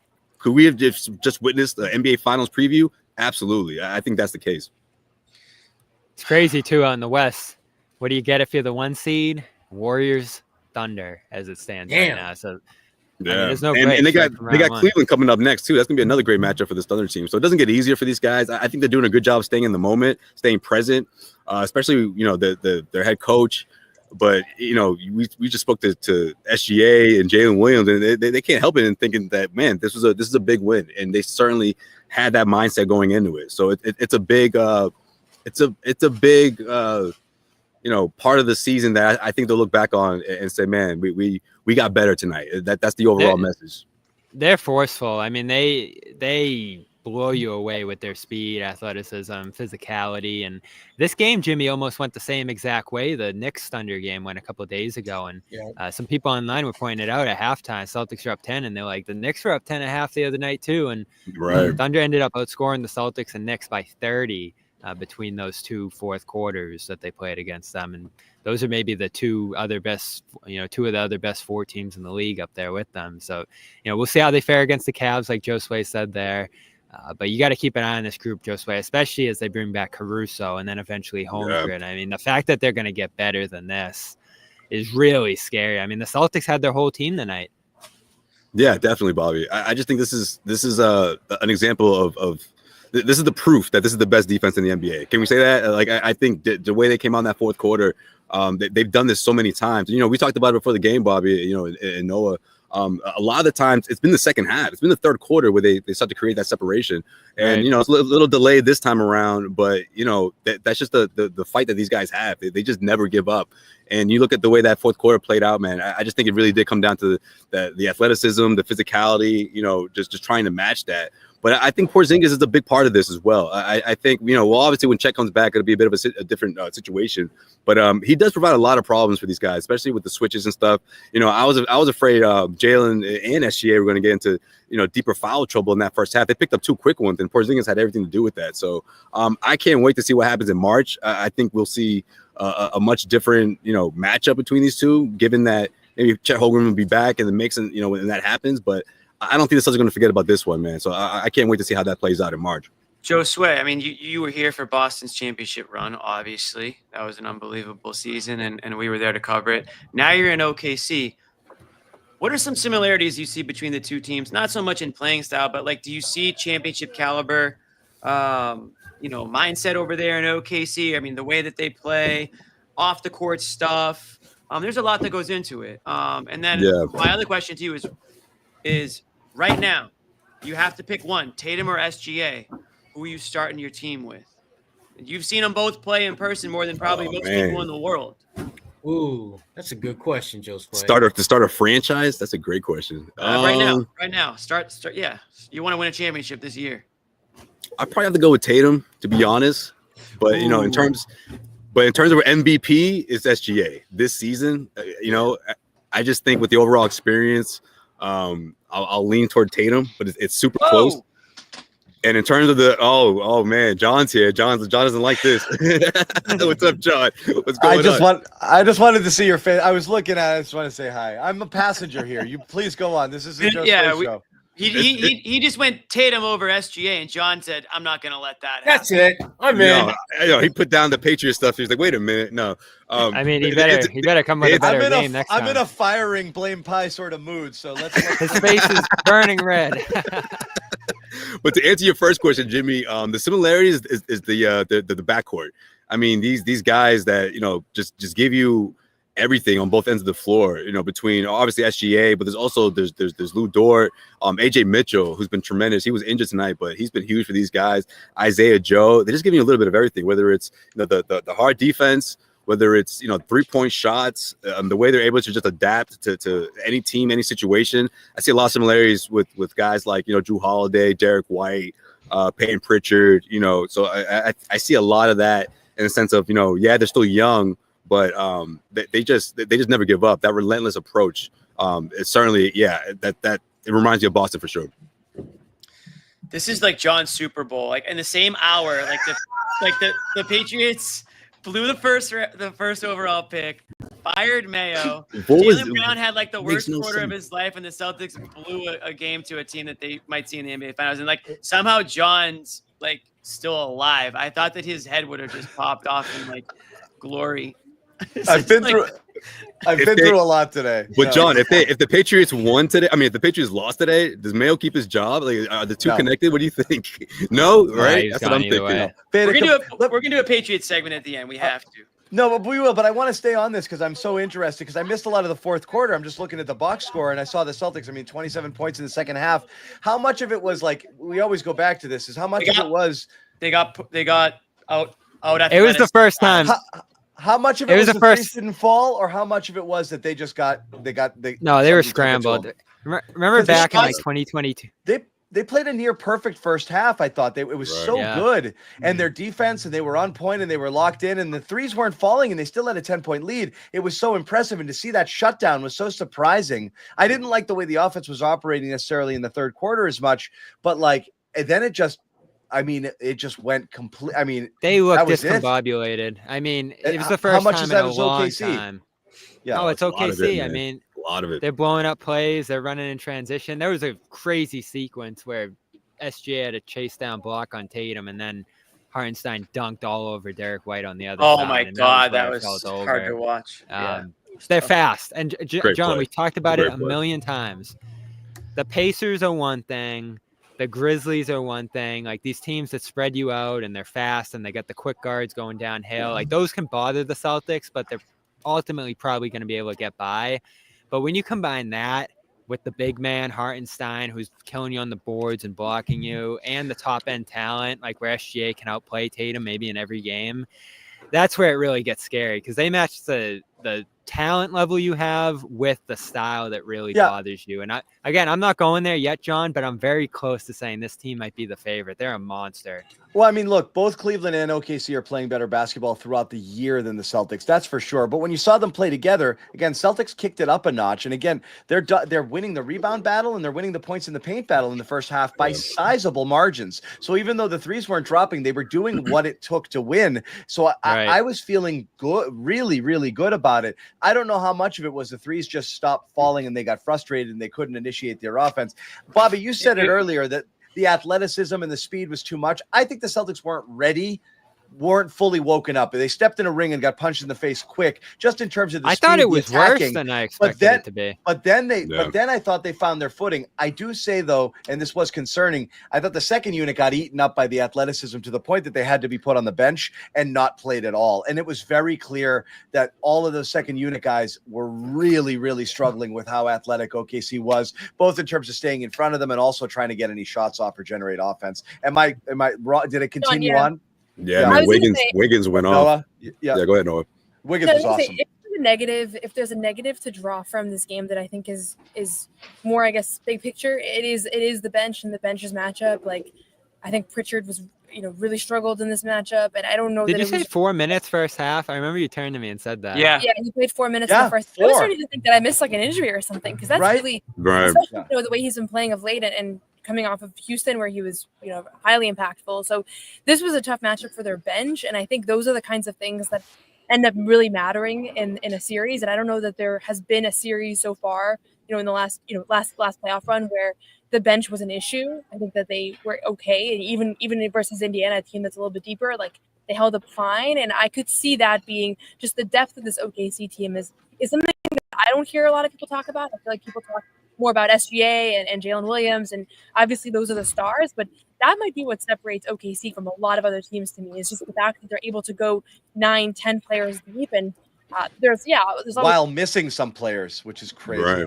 And no Caruso. Caruso and Chet are two great players. Incredible. Like huge players. That's an all defensive guy right there, and he's just sort of like don't know, not to put it like that, but he's kind of one of the other guys. You know, that's just kind of his role. He hasn't, you know, he doesn't average a whole lot of points, doesn't get a whole lot of looks. Not that he's seeking that, but it's just he just fits in with the rest of the guys, and he's just another, you know, thorn on the side of a lot of teams coming off the bench. You know, because he doesn't start. That's the crazy thing to me is like if you look at it, stepping away from this one game, which you could say it's a game. Okay, fine, it didn't go great. You can see the problems, but it doesn't necessarily mean if they were ever to face each other, this wouldn't play out. It's really interesting to me though that like OKC owns the NBA for the next 5 years. They own it with what they have now, their draft picks, their availability to maneuver, and the type of roster that they have. John, it's pretty scary. Like how much control. They can add, they're this good, missing 2 players, and they can add a they can add a player who's going to take them to another level. Like what are you laughing at? Oh, no, this dude. Yes. I was going to say, Josue, you look and sound amazing. It was the first observation I had. Well, I was like, you're going to like this comment. Yeah. There's only like 4 people using internet in Oklahoma City. Hey, come on, man. I saw Noah and Bobby walking through the city. I don't think nobody lives there. It was like Walking Dead. Well, like there's nobody outside. It was the worst walk of my entire life, John. The worst. You guys act like you're coming from Miami or something, man. Oh, that makes it even. Josue, you can't let him talk about your new city like that, man. I mean, it's a little chill. Yeah, it's pretty cool. I mean, but listen, coming from where you guys are coming from, like that's kind of crazy. And I've never felt anything like it. Dude, it's 40-mile-an-hour winds. It's not like you're in Chicago. All right, it's not that bad. The last couple of days have been horrible in Boston. There's been windy as no, this is next level, Jimmy. I haven't felt anything like this in a long time. There was flurries. This is the first time I see snow. Bobby wears a winter hat in his apartment, and then he goes to OKC and I didn't believe you either, Noah. I saw your individual tweet before the video. Like I've lived in Boston my whole life. It's the coldest I've ever been in my life. I'm like, come on. Yeah. It's the first time I saw my breath. You know, it hasn't been that cold. It gets a little chilly at night, but it's the first time I've seen my breath since I've been here. So I was like, wow, yeah, it's pretty cool today. To your point, John, go ahead, Noah. We're having fun, Bobby. We don't have to talk about basketball all the time. Damn it, Bobby. I was going to bring up basketball too, actually. Okay, fine. Go back. I was going to say, I guess we did send him there. Had a great tweet. And I think this really captures a lot of what we were talking about, blame pie and everything. Adam Himmelsbach from the Globe. He said, Jaylen, Holiday, White, Pritchard, and Hauser combined to go scoreless in the second half on 0 of 19 shooting. So I think as we're talking about this team, like that's insane. You know what? That's my new blame pie. Those guys. Yeah, so I think you got to refigure those percentages, Jimmy, because put them all in the pie. Am I doing the math right in the sense that would mean that Tatum and Porzingis and Horford are the only people that scored in the second half? Yeah. And nobody went off. You know what's funny? Yeah. Wow, tech savvy. So I think that's the thing. As we're talking about, you know, this kind of performance, like there are some things, like I said, the margin of error today was massive. They were like, that is not going to happen again. That was ridiculous. And you could feel that the offense they completely lost their poise. Jaylen used the word poise. That was the only time that someone actually resonated with me. I feel like that's really what it was. And I don't think that in a 7-game series, you would see that multiple times. Like there was a little bit that's of what they do. I mean, they stifle you. They stifle you. I mean, there's a before I hopped on, watching Jimmy try to do math was cracking me up, man. He's like 62, right? No, at this point has like half count down from 16. He's not going to be able to do percentages, guys. Like it's all messed up. If it's more than 5 people in the pie, you can't do it. You can't do it. So Mazzulla. What's not going to happen again it was 19%, right? From 3. It's not going to get that bad. And when threes fell early, this looked like a problem for the Thunder on the other side because they were getting to the basket, they were moving in transition and all that, but it still was a close game. You know, even with Shea going off in the first handful of minutes there, John. But once the 3 shut off, it's like the Celtics didn't have an outlet. And I'd say, 2 big advantages they have here. And actually 3, surprisingly, they get to the free throw line more than the Thunder, which surprised me. I don't think the Thunder have a ton of answers for Porzingis if he's stealing guys off and posting up the way he can. Yeah, they're called Chet Holmgren. Yeah, and that's going to be a big difference if he comes back and is himself again.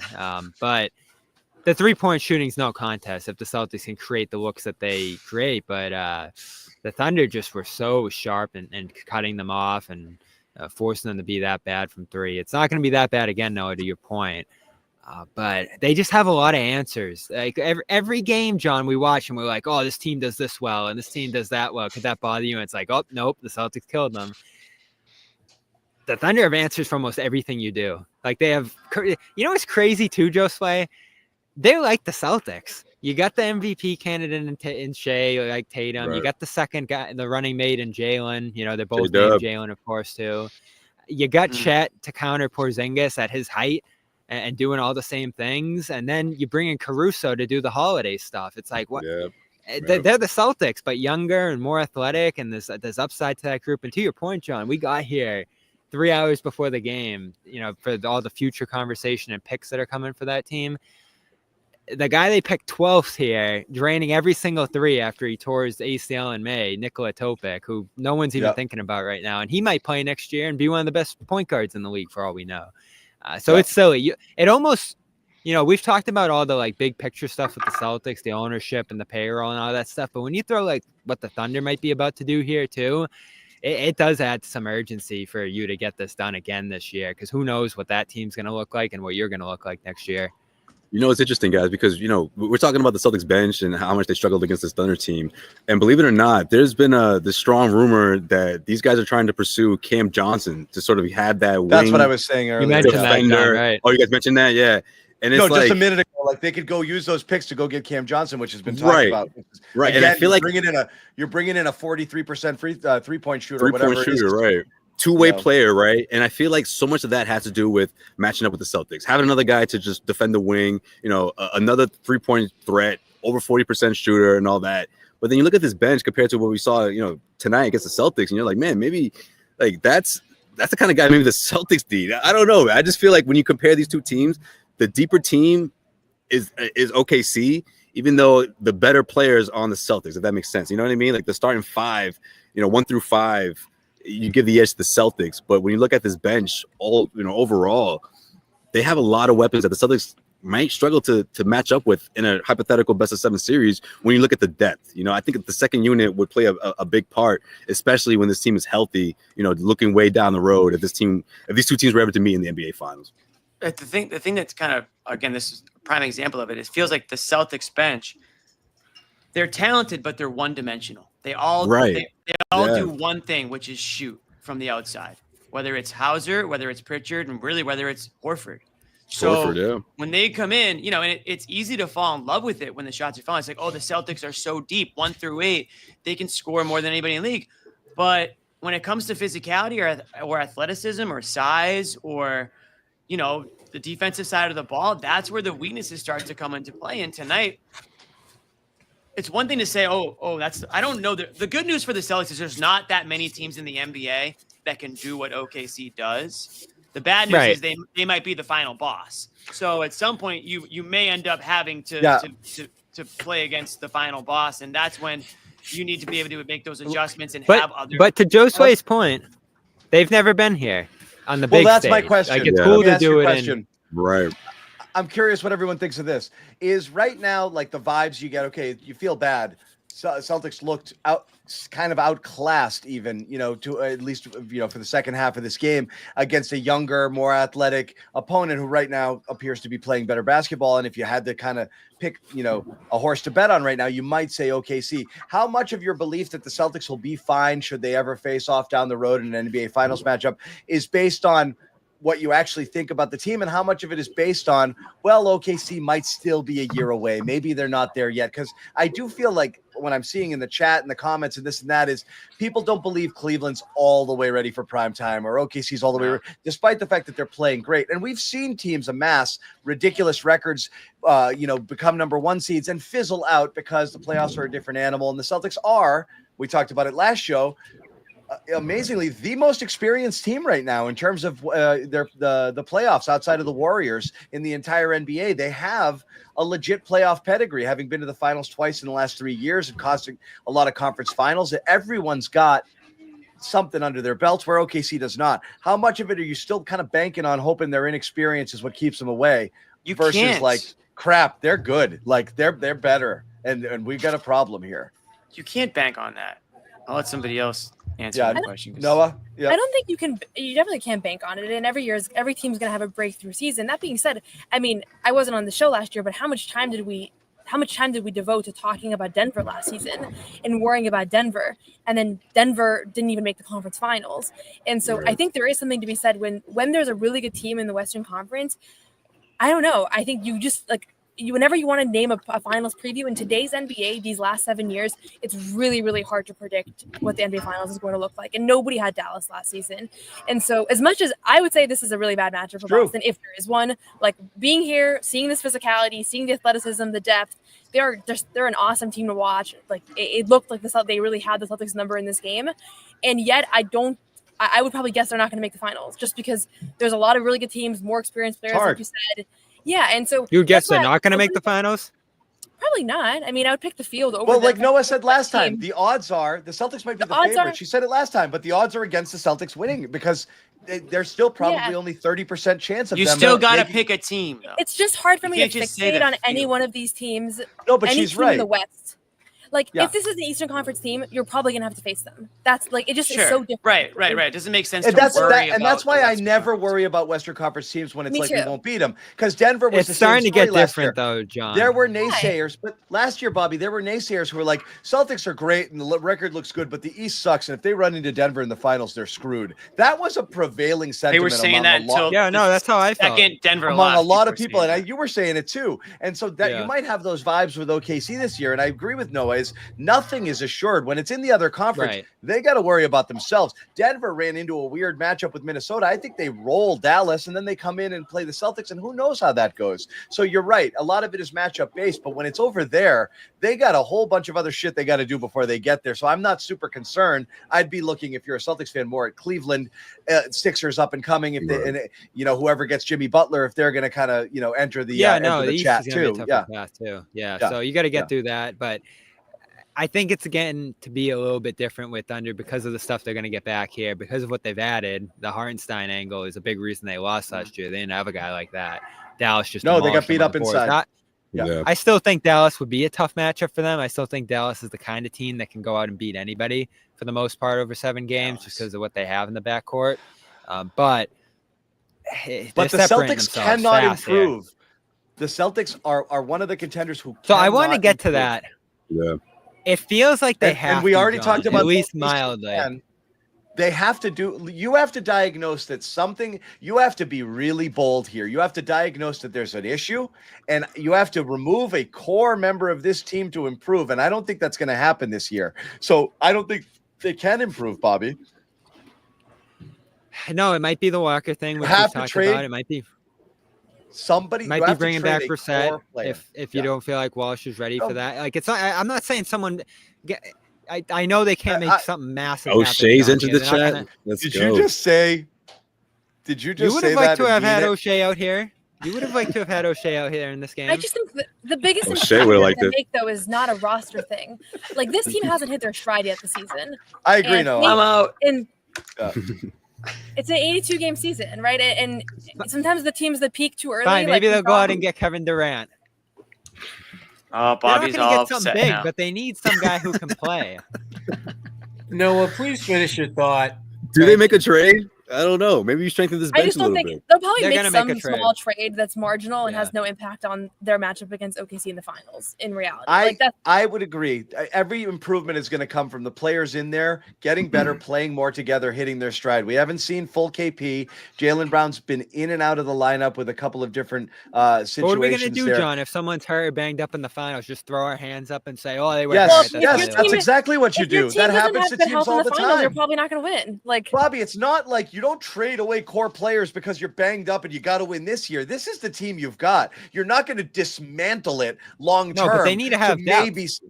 No, look, this is how it goes. Good teams lose star players. You lose series and you're out of the playoffs. Milwaukee could not survive without Giannis. No trade was saving them. If you're a top team and you lose a corp and you lose one of your core players. Weren't you the one making the case for Lonnie before the year, though? That yeah, but Lonnie is wing depth to give you 10 minutes, 15 minutes if you can get that in there because they need that. Particularly his athleticism, I think, would have been something they could. But that's the best that you can do is that level player. Nothing's going to move the needle title like a Cam Johnson or Jimmy Butler, who's going to go to a contender and make them measurably better. Like that. The Celtics are going to be about where they are, and that's it. That's talked a about fact. it, Noah. Except they'll play better, like Noah right, said. Like, you're hoping that they improve. It's going to come internally. It's not going to be through. Yeah. The problem is when even we're talking about KP, you're talking about Jaylen, these guys. When those guys get hurt or go down or whatever, obviously it's over for you, and there's nothing you can prevent that. But your season shouldn't be derailed by Sam Hauser not being right or leaving the lineup at certain points, which looks like it's going to be inevitable down the stretch. Well, that's where they're at right now. So they're just going to sit here and all season and be like, all right, if his back feels good today, we're going to win. If it doesn't, we're screwed. Like, they need to have some wing depth here. And I'm not saying they're going to go and get Jimmy Butler or whoever, but it has to be. And I want them to take this whole month to see what Walsh can do. But the fact that you're, after 5 straight games of dedicating minutes to him. Is in the chat. hey, that's not true. No, that wasn't that funny. Stop it. But after 5 straight games of dedicating minutes to Walsh. Wow, she's going after the replacement. Yeah, you don't get anything. Nah, no one knows it's offload. It was that good. I've been an easy laugh for like 3 days now. Don't take it too personally. Oh man, Gary had her cracking up earlier. Oh my god, that's what I was thinking. I was like, why are my abs sore? It was Gary. Gary's got jokes. Yeah. Sorry, they Bobby. need to make a small improvement to their Bobby's trying. He's trying. He's the only one trying. He's the only one. He's like, I came all the way to OKC. Well, how many of you guys thought that this thing was I don't know, done? You're going into the third, I just like. Oh, you mean the show? No. No way. Oh, okay. I meant the game. I felt like you guys. I liked what I saw. I liked where they were at. Far from done. No, definitely not. Okay. You knew that you run and I was talking to these guys in the chat, like, guys, I can't be on the show. I'm going to miss the whole fourth. It's obviously going to come down to that, and it did. Oh, you did say that. Yeah, you did say that. I didn't get a chance to see it because, I wasn't that The confident. interesting thing, Joe Sway, and this is where we get into the young team thing. Are they ready? They get a little cute with the rotations. Shea's sitting on the bench that whole second quarter for like 6-7 minutes. The game's getting away from them a little bit. The Celtics got up to 13, and who knows if they're hitting threes, that might have got up to like 15, 20. And he's just sitting there on the bench and doesn't get back in until there's like 6 minutes left. So they like to play deep into their bench. They like to play a ton of different guys. But is that going to work in the playoffs? And I was looking at the numbers that they're pretty rough with Shea off the court. Like, they need him out there to be themselves. And so that's something I'd look for with them too, is how they manage rotations. But you can say that about how many teams can you say that especially with Jaylen. I don't think the Celtics is like, I don't think the Celtics die when Jason's off the court. Well, usually J-Dub, starts to heat up, but he didn't have a great game today. Like Jalen Williams, he defensively, he made some big stops and he hit a couple of shots, but I just feel like for the most part, he usually gets going more in that second half with that second unit. But I just thought it was the other guys, man. Aaron Wiggins, coming off of the huge game against the Knicks, and then hitting some big shots in this one. It crushed the Celtics. Cason Wallace hit some big shots as well, made some big stops. He started really good start. Right, but like having him mixed in with the with that second unit, that's what really, that's how this team got away with sitting SGA as long as they did in that fourth quarter, in that second half.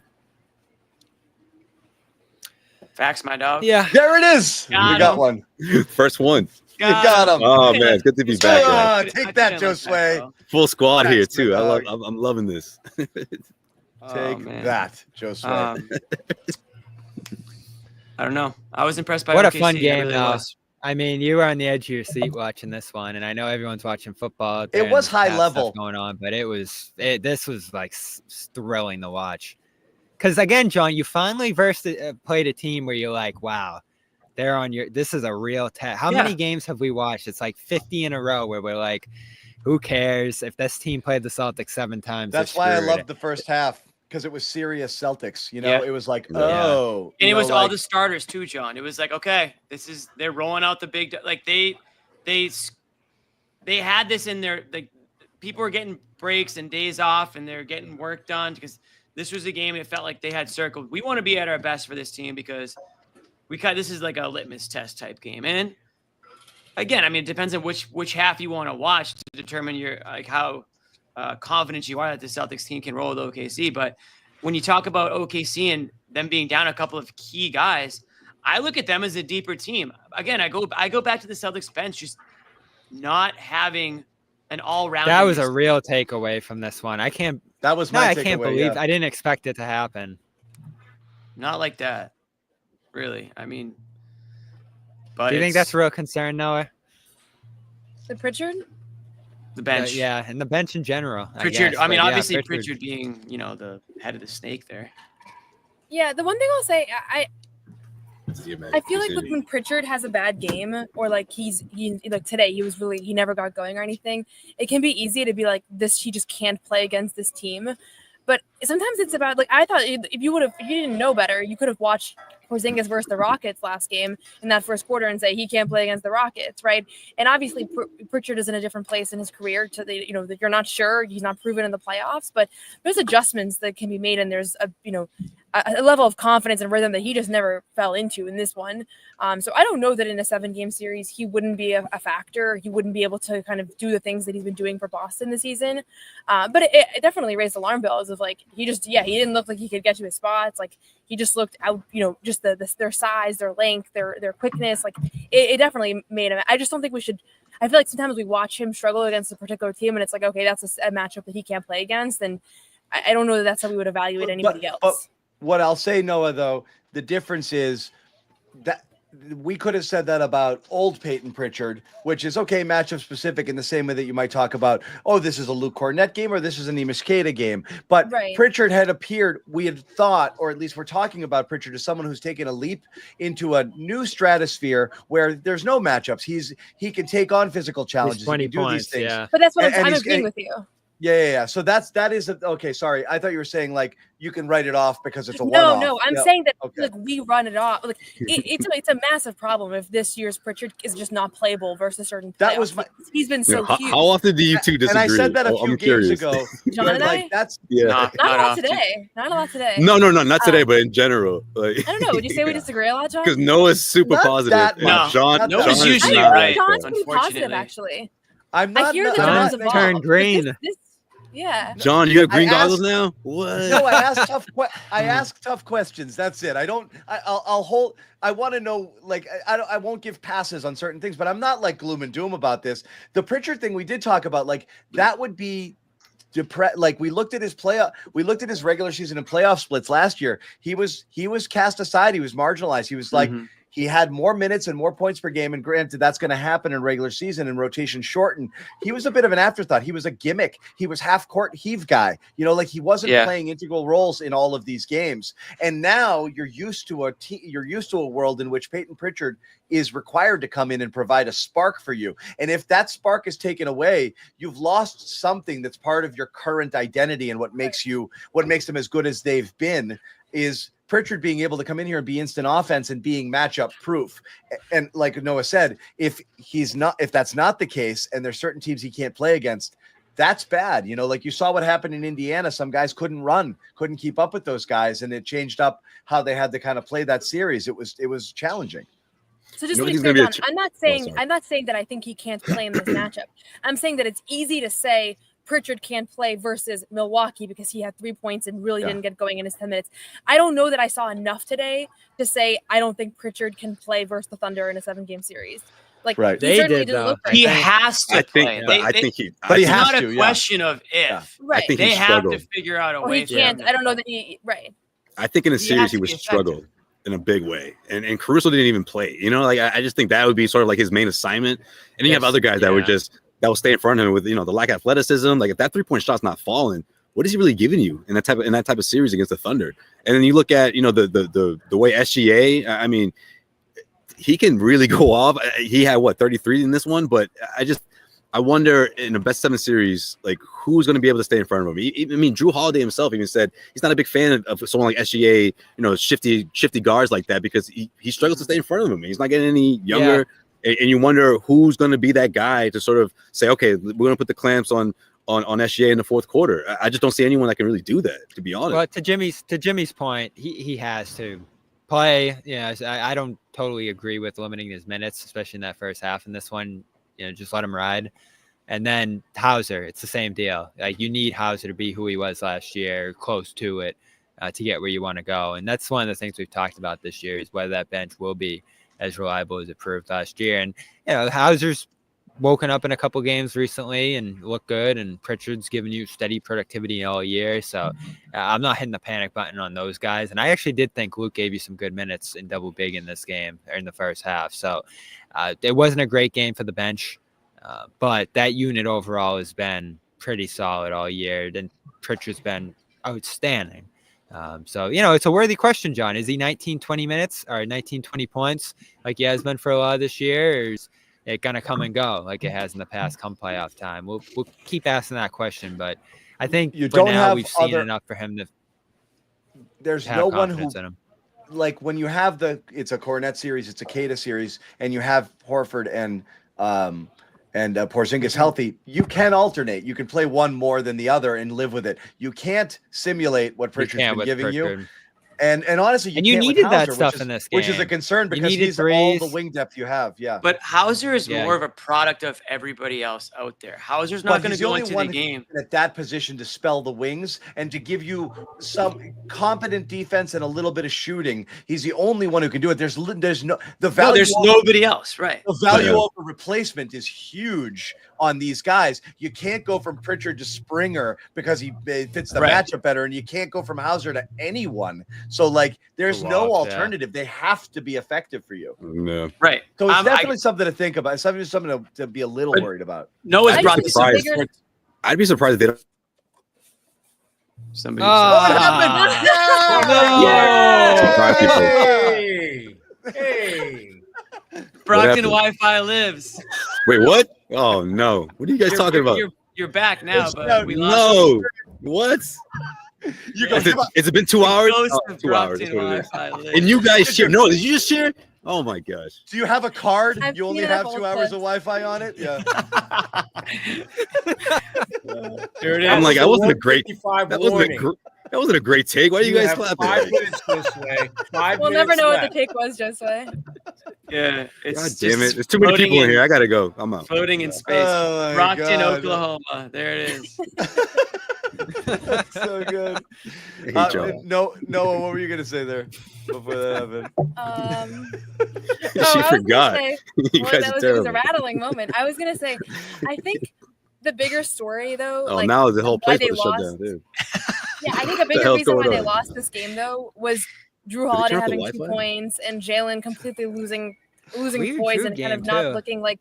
Yeah, Drew did. A lot of guys just gave you nothing today, and so it's easy. I agree. I'm gonna rewatch this game and watch specifically for those 11 Peyton Pritchard minutes and then why Joe felt like he couldn't play more. And I wish I'd asked Joe that because I honestly didn't realize how little he played until afterwards. But I think that those things are not gonna. Drew Holiday's not gonna have this kind of game 7 games in a row.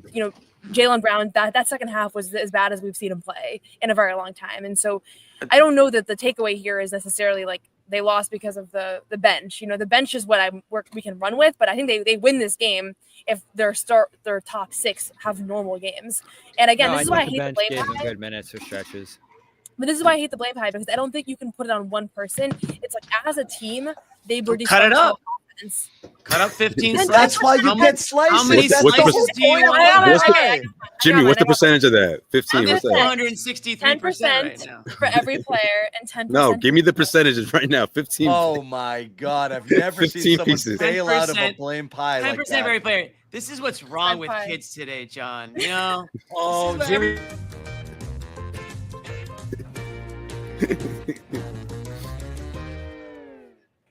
Go, Noah. There it is. I gave my pie. 10% for every player, 10% for Joe. Oh my God! Everybody gets a medal. Everybody gets a pie. That's the world we live in today. Unlike me, where I'm giving out full pies because for Jimmy, 10 you didn't even give anything to Drew. Jimmy, you're giving out bakeries. You're not even giving out pies. You gave out 0 to everybody except for the top 3 scorers. No, I gave out 7 pies. I stole pies. I'm giving out more slices than I'm even supposed to today. Everyone's getting a way bigger piece. I should forget it. Jimmy gave out at least 7 pies today. I co-signed Sherod's blame pie. That's to me, one pie. That one. I'm gonna throw this one out to. I'm gonna have Noah respond to this one. Oh God.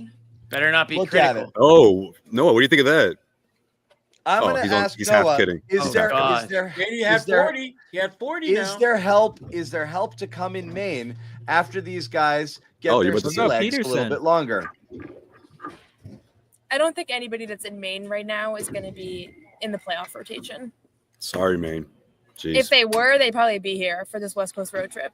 Maine heard you say that. I'm just telling you. Maine is sad. Face them. You're gonna that have to face doesn't them mean that I don't think they can have legendary. No, careers there it starting is. next There it is. season. There it is. Noah just gave the entire blame pie to the state of Maine. That's good. Unbelievable. JD's having a historic G League season right now. Come on. He goes, What's up? he goes, sorry, one. Jason. He's having another one, Joe Sway. He has an extraordinary G League season every year. No, But this is a little he's having different, much no? better season than last year. And Baylor is that has more threes than any other player in the G League right now. So You were about to say the better player. Yeah, you were. I'm not. And I'm that's not going exactly why Lonnie Walker didn't go to the G League, because most times it doesn't matter what the hell goes on in the G League. You guys are just the guy who's leading the league in threes or whoever doesn't even sniff this rotation right now. So there is a problem with depth on this Celtics team. Well, the and- championship team. But yeah, true. No, what you're saying earlier is true. Yeah, the Celtics probably win this game Yeah. if the starters do what they're supposed to do. But you're not really concerned about Holiday over a long stretch or Jaylen over a long stretch. But when you start to see the holes in the bench, like that's something that you can be concerned about, because that is way more likely that Pritchard becomes a matchup issue, or that Hauser doesn't, or that the team can't get Hauser into the right situations to hit those shots. Because the shots that Hauser was taking tonight were bad. I mean, yeah, there's a chance they go in because he's Hauser, but he's like falling out of What was bounds. that play? Yeah, there was a weird play in transition where he kind of backed out and then took the Yeah. shot and missed it. And Joe was pretty pissed, it looked like. It was a bad shot, and it was right It after was. another bad shot. So Right. that's why I say he's kind of, in most cases, usually a product of guys getting him the ball, but typically has he's been a not going to tough year create his for own him. shot. Sure.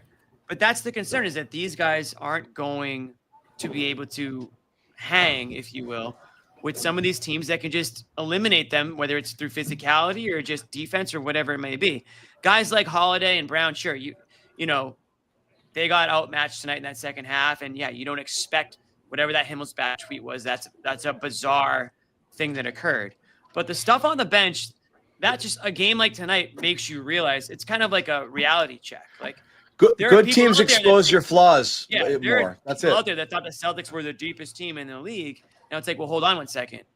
If you play a team like this, that might not be the case anymore. A team that's playing with And they were two of their healthy top tonight. players, Yeah. Yeah. Right. Yeah. Right. and they're still deep without those two. The only other thing I'll say, I didn't know what the Tell him, vibe was Shrug. on the other side, Joe Sway. But the Celtics shrugged this one off, it felt I like. wanted to ask you guys, how did the From Celtics what Jaylen just handle said, that's what it seems like. it? Did Yeah, the Celtics, they didn't feel like this was like a reality check wake-up call sort of game? Or they just were No. like, whatever, we No, lost not- now? They were kind of Not just at all. like, Like, you know.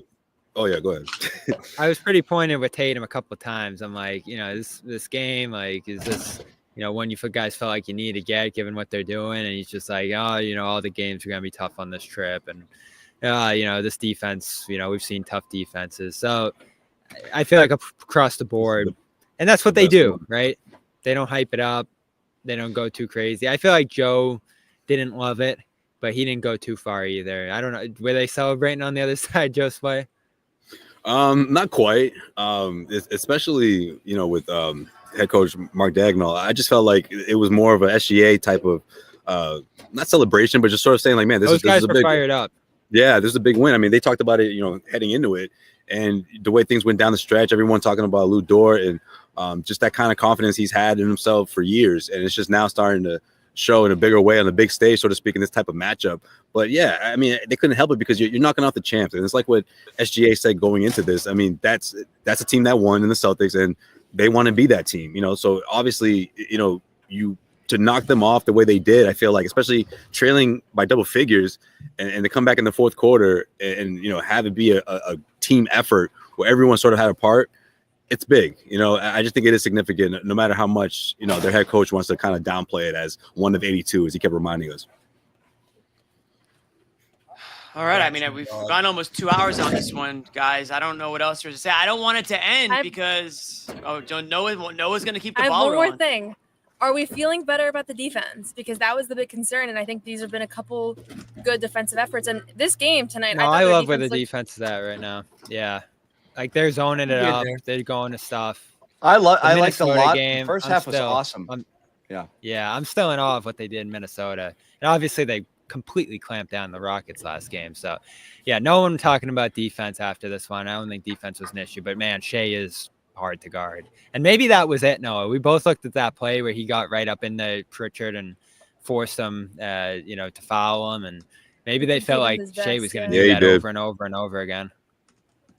It's crazy, John, watching in person. Like, he just glues himself like to the defender, goes up, and it's a foul. Like, he just has the perfect sense of how to position himself right up into the defender's body, rise up, and to get the free throws. Like, the defenders are just like, what do I do? Right. And he's 30 points walking. But he's the only one that Josue? Is he going to do it? Yeah, I think so. This is the year for sure. I mean, to do this without Chet and to be atop of the Western Conference as long as they've been, he has everything to do with that. This is another 30-point plus performance. He's been doing this entire month and they haven't lost, 15 straight. It's unbelievable. But just to finish what I was going to say, he's the only one that gets there though, Bobby. So I think that's another part of this. If these two teams were to meet in a playoff matchup, I mean, look at the free throw differential and they still won. I just think a lot of times, when the Celtics, when guys like Tatum and Brown get the free throw line and can really just slow things down, I mean, that's what really gets these guys, to start missing shots. Or you saw a lot of these possessions where I feel like when things slow down, OKC doesn't like that. That's when they start to come up with empty possessions. And I thought when they had a like 2 or 3 in a row, I was like, man, if the Celtics go on a run here, this game is done. So that's the vulnerable side of the Thunder. The fact that they don't get to the line as much. Jaylen Williams doesn't get to the line for someone who averages 20 plus points, who in my opinion is going to make his first All-Star team this year. So I think that's certainly in the Celtics' favor. I mean, what are we talking here? Celtics got 24 free throws, and the Thunder were 11 to 13. So things like that, I feel like the Celtics are going to really, focus on for the next matchup. But man, heck of a win for the Thunder, no matter what, because again, like we said before, if you're a younger team, a team that's striving to get to the finals, they have to get over that hump of beating Dallas. This city, this fans, they can't stand Luka. It kind of reminds me of how Celtics fans felt about about when LeBron was still in the Eastern Conference. Sort of that big hurdle. So I'm hoping that's what happens in the playoffs. I hope they get that series, and if they're able to beat the Mavericks, I just don't see any other team that could beat them in the West. Mavs are still dangerous, even though they flopped in the finals. But yeah, they can beat anybody. Yeah. And plus, they're much more connected this year, right, Bobby? I feel like they're much more on the same page. Adding Klay Thompson, I think that's really helped. I don't see them doing like a big trade at the deadline to, trade one of those guys. I think they're really going to try to keep that core intact and make a run. The only one missing right now is Gelso, although he did start the show with me and Sherrod. This is not going to shock anybody. John, what do you think Gelso led with to start the show? Like I was like, Nick, what are you hot on? It's an easy one. Once I tell you, you'll understand.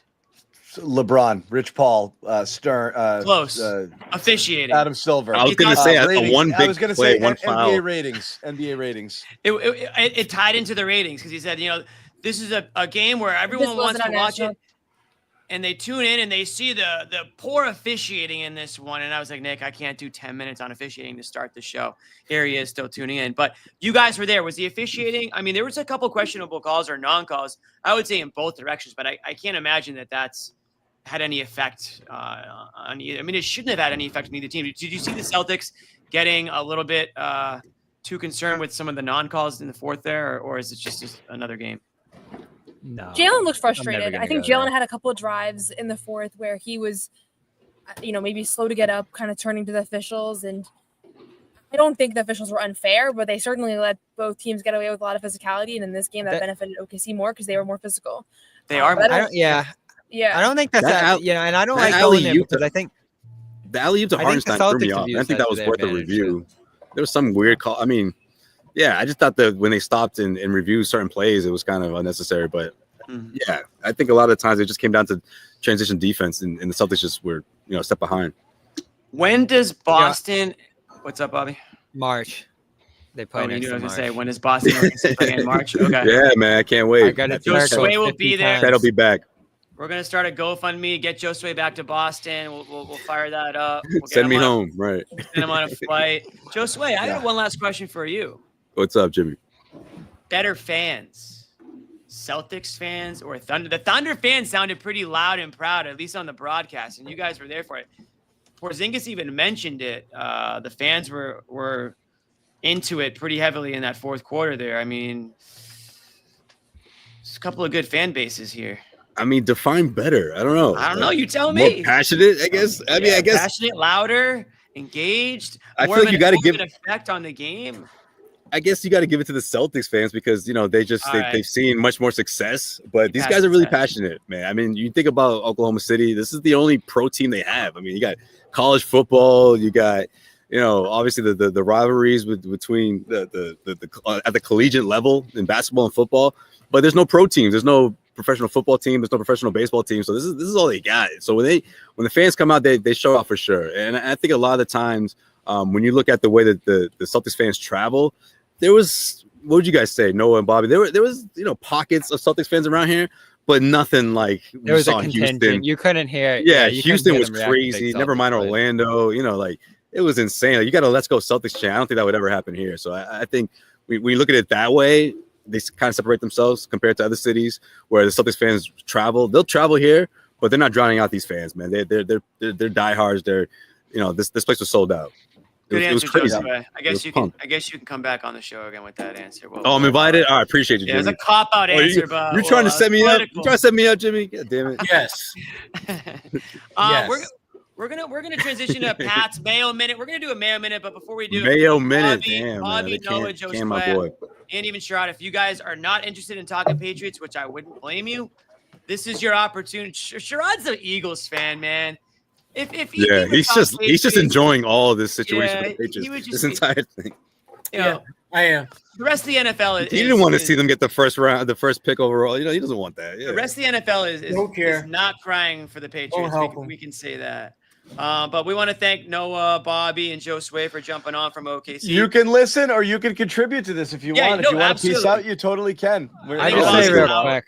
Yeah, I'll listen. I just say real quick. It's unfortunate it had to happen, but it had to happen, and it's not going to solve everything. They got a lot of work to do down there, and it's not going to happen fast. Yeah. Good luck. Yeah. There's no silver bullet that's going to get them out of this malaise that they're in. They've got too many holes, too many positions, too many issues. And just slam the laptop. It's going to end up with just John talking to nobody. Exactly. Head coach is really one of many problems the Patriots are going to have to. Noah's like, why am I still here? I was just going to say, I can only name one Patriots player, so I'm going to hop off because I can't. All right. Well, thanks, Noah. Appreciate it. See you guys. Now I feel like I had to stay. I want to hear it. I'm here to listen. Just wait. You can stay. Contribute. Just wait. They don't talk Pats out in OKC, I imagine. So no. They talk Cowboys. And there goes Jerod. We did it. And there were three. All right. I'll give it to you, and then I'll give it to you. So real quick before we do, let's get your take. A lot of people hopped over from Pats to here. I've seen too, just in the chat. So real quick before we do, John, why don't you pump the show and everyone can go back and watch it and do a better breakdown of what you guys went. Good idea. So, I mean, look, we did the Patriots postgame show. It was me, Taylor Kyles, our Patriots reporter, Mike Cadlick as well. And you could find it on the CLNS network. Patriots Press Pass YouTube channel. Go check it out. If you like Pat's content, it's great stuff. Jackson, maybe you can toss the link in the chat to the show. How about that? Yeah. But so we were about to do a show where the Patriots kind of blew their chance at the number one pick by winning. I don't blame them hugely for that because it's hard to do, though I do have one quibble. I'll tell you what that is afterwards. However, soon after that, about an hour after the game, Mayo speaks to the media. We hear all the players. Oh, I don't want Jerod to be fired. I like him. And then they fired him. Done. Gone. Yeah. And that was it. So we immediately snapped to it, and we were up there for a good 90 minutes talking about it. Great show, massive audience, and a lot of people have a lot of opinions on it. My brief one is mirrors Bobby's, Jimmy, and I'm curious yours. And I got a couple other takes, but mine is it sucks that you did it. I do feel they did him dirty a little bit. He was brought in with the idea that we know you don't know what you're doing, but we expect you to grow. And then they didn't give him a chance to. That being said, I don't think he deserved a chance to. And I think you had to make a decision that, do I roll the dice and see whether or not he will grow into this role? Or have I seen enough to think that he won't? And I'm just basically easing my conscience by bringing him back a second year and or not going back on something that I felt very strongly about a year ago, only to have the outcome be what I think it's going to be 1 year later, but with us 1 year further down the road on Drake May's contract, and also in an offseason where I'm going to have a difficult time convincing people of quality to come and work for us because it's a bit of a shit show, and who's going to want to work for a potentially lame duck coach. It was hard to bring him back, and I think Mayo could have saved himself 100 times and didn't. I think all the reporting around the situation of they don't want to bring him, they don't want to fire him, was correct. Nobody wants to fire anybody. Louise, you're here now for I know. You missed all of it. 2 hours later. It's okay. She can watch What's it up, back. Louise? Good Monday morning show and choice. podcast. I don't think they had a choice. And I think the last 2 weeks really cinched it with the blowout and also the fans not showing up and booing and this and that. And it's thinking like, I can't do this again. Can I? Like, I really do think it is. And Kraft put it in his statement there. It's a public. He came up with a statement. He did, and it's an institution, and he's here, and it's like the public trust, and like I just don't think I could do this again. And he's right, but he also said it wasn't really my fault. Mayo was a hot commodity, and I had to lock him in, and that's why I promised him the job a couple of years ago. So he's trying to cover his ass a little bit, but I think it was necessary. I think it was inevitable, and I think it was far more likely than a lot of other people believed all the way through. I think that they really had no choice. So that's what happened. My quibble, however, is why in the F did you let a lame duck coach go out there and coach this game and not fire him beforehand? Why wouldn't you send somebody out there and be like, I don't want to win this game. I don't want anything to happen. Just go out there, keep them safe, hand the ball off 40 times, kneel down if you have to. Let's get done with the season and start anew. I don't know why you didn't do that. That's a strange choice for me, because now you pissed away a really good asset by winning that game. So I think everything's been mismanaged by the Crafts from minute one, and that was not interviewing any head coaching or general manager candidates last year. I think there was an obsession about making it all about Bill Belichick, the bad man, and now that he's gone, I'll just replace him with the guys we already had and show you that it was his problem all along and we'll be great. And they stepped in it big time, and now they look like a clown show organization. So I think it's a done deal. I think the Vrabel thing, they probably knew it before they made this move. And I think that made making this move easier. We'll see what changes. Okay. Well said. Josue, do you want to add to that before I ramble? No, I'm just here to listen, man. I'm like, right. when the second guest on the talk show host kind of just hangs out. I like that, Joe. We need more guys who want to listen. It's just me and John yelling over each other for most of the Sometimes show. It can be, yeah. I'm just kidding. Well said, John. I think I agree with the majority of what you said, but I want to make it very clear. I want to make this very clear. The Crafts are the real problem at this point. In my blame pie, heavy Kraft, like 80%. They're getting I'm going to force feed it down their throat at this point, because this is what the Crafts. I don't trust that Bob Kraft knows what he's even doing anymore. I don't know if he's just a figurehead, and that means I don't know if Jonathan Kraft is the one making the calls, and I don't sure as hell don't trust That's him. not great. Yeah, that's not great at all. I want to know who's running the show. I sure as hell don't trust anybody in the front office. And this is really where I'm going with this. The front office is the real reason why this team sucks. Jerod Mayo, I 100% agree with you, did not help himself. I was a huge Mayo backer, and now I'm kind of eating crow right now, because all along I said Mayo was safe. He just has to get through this season and show that, with a couple of guys around him, he can build on something. Well, he kind of stepped in it multiple times throughout the year. Didn't do well with the media, which was surprising to me. I thought that he was going to do well with the media, because I know when I was covering the team, he had a very good relationship with the media. It was very, very well spoken, good player, knowledgeable, certainly on the defensive side of things, but wasn't ready for a head coaching job very clearly. But the front office failed him. They haven't drafted a player since Nam.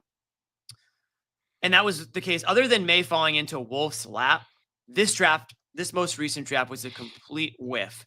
I don't know of any head coach that really could have won more than four or five games overall with this roster. Pick which games. Maybe they win another one and they lose today on purpose. Whatever. 4-5 wins at most with a roster that's one of an all-time bad roster. You look at this roster from 1 through 53, John, there's probably two guys that you want to keep, May and Gonzalez. Every other single player on this roster, if they went out the door tomorrow, I don't even think people would know. I really don't think people would know. And I mean that. And I'm sorry if that's hurtful to any of these guys on the roster. When I was covering the team, there was like 40 guys that you loved on the roster. Yeah. Legit. Yeah. Literally. It was like 40, 45 guys strong. You were like, this guy's cool. This guy's the man. This guy's a gamer. This guy wants to win. And that's why the Patriots had so much success. They haven't drafted anybody. They haven't signed anybody. The guys they did sign didn't stick around. And you brought in a head coach in Mayo, who I imagine, and by the way, you didn't let him pick anybody on his staff. You didn't let him sign anybody. You didn't let him acquire anybody. Belichick was able to do every little thing with this team. And then when he was canned, Mayo was stuck with it. So then now Mayo becomes the scapegoat. So if you're the Crafts right now, yeah, you fired the guy at the earliest second you could have, and they shouldn't have let him coach today. And they shouldn't have let Milton quarterback today for the same reason they shouldn't have let Mayo coach today. I don't want to get off on Milton tangent, but we already knew that Brissett stunk. Just put Brissett out there. He'll probably lose you the game. We didn't know if Milton was good. The guy has a freaking cannon, and he wants to show that he can play. If you're Milton, he wants to go out there and do the best he can do. And yeah, it was against. I think they tried to lose. I mean, look, it was against Bills backups too, and I get it. Yeah. And John, you made a good tweet earlier. It's hard to tank when you're playing against a team that's also not playing for anything. If the Bills are playing for something, the Bills win this game. I don't want to go on that tangent. I want to circle back to the Crafts. Yeah, they have put the Patriots in this disaster, and it is a disaster. Mayo wasn't going to fix it in a year. Again, he didn't help himself, but you put him in a position to fail, and then he failed, and then you fired him for failing. That, to me, doesn't sit well with me. And tomorrow, it's all going to be about how Mayo stunk, and the Crafts probably feel like they're going to, like, kind of, like, slink. I picture Jonathan Kraft slinking away tonight. He's slinking away because the story is about they fired Kraft, and you know what's going to happen. It's the John Henry treatment, John. I already know this is going to happen. Here come the stories about Mayo's ineptitude and the disconnect in the locker room, and we're gonna. Oh my God! There already is one. It's already going to happen, and the Crafts are going to. Jonathan Kraft's going to slink away tonight in his little Lamborghini. There's a players liked him butt story already out there. Sure, I 100% know that that's going to happen, and it's a shame, and it puts the organization in an even worse light than they were.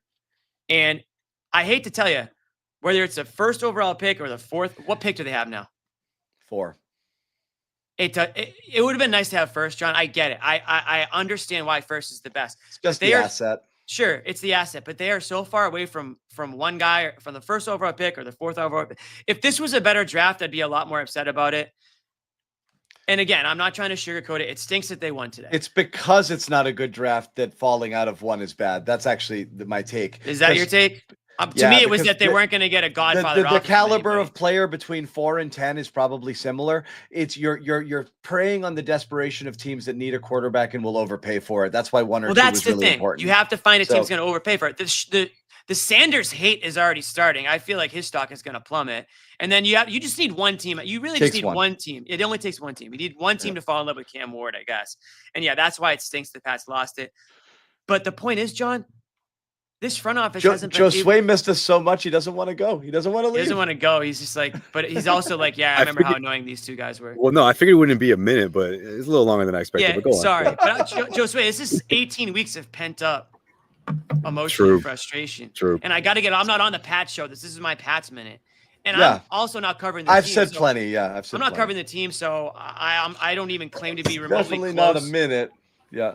I'm not remotely close to what the guys on John's show, the Taylor and Mike and those guys. You know, I would beg everybody to go watch that show for actual, educated takes. But from my perspective, it's just frustrating to watch this organization fall as fast. And I'm not going to let the Crafts off the hook. I'm not letting Henry off the hook. I'm not letting Kraft off the hook. We never let the Celtics owner, Jeremy Jacobs, never gets left off the hook. The Crafts have torpedoed this franchise over the last X amount of years, and I'm not going to let them get away with it. This team is a laughing stock, and they will be next year, and they probably will be the year after. But you got to find a coach that can right the ship. Don't get me started on Vrabel. He did nothing in Tennessee either, and he didn't have a quarterback. I get it, but he did nothing in Tennessee really either. And so I don't think that that's a big fix. The problem comes to the fact that they have nobody on the roster. There's no talent. Bring in the talent, and then the wins will follow. Yeah. So a lot of what you say is fine. I'll put a bow on it. Just my will allow me to retort. Hey, Joe Sway, anything? Put a Joe bow Sway? on it, man. I haven't heard that in so long. Put a bow on it. Respond to a couple of things. Vrabel's not my first choice. I think you need an offensive-minded head coach in today's NFL because when you bring in an OC who's got a good system, that guy's going to get hired eventually as a whatever, and then you see things drop off. You saw it happen with the Eagles, and you've seen it happen in other places where the guys who are actually making the offense sing aren't. It's not the head coach's vision. So that's why like a guy like Andy Reid or Kevin O'Connell in Minnesota is so valuable because they are bringing people in to implement their scheme and their vision. And it's so important now. So I don't love defensive minded. I don't love old school coaches like Vrabel, one that might have lost his last job partly because he wasn't reliant enough on analytics. And I don't love that. And he was running the ball too much and playing an old school smash mouth football. It's not great. The reason I like Vrabel in this scenario is I don't believe that the Crafts pulled the trigger on Mayo, and I believe he had to go if they didn't have Vrabel in their back pocket. So it's the only way that you do move on from him.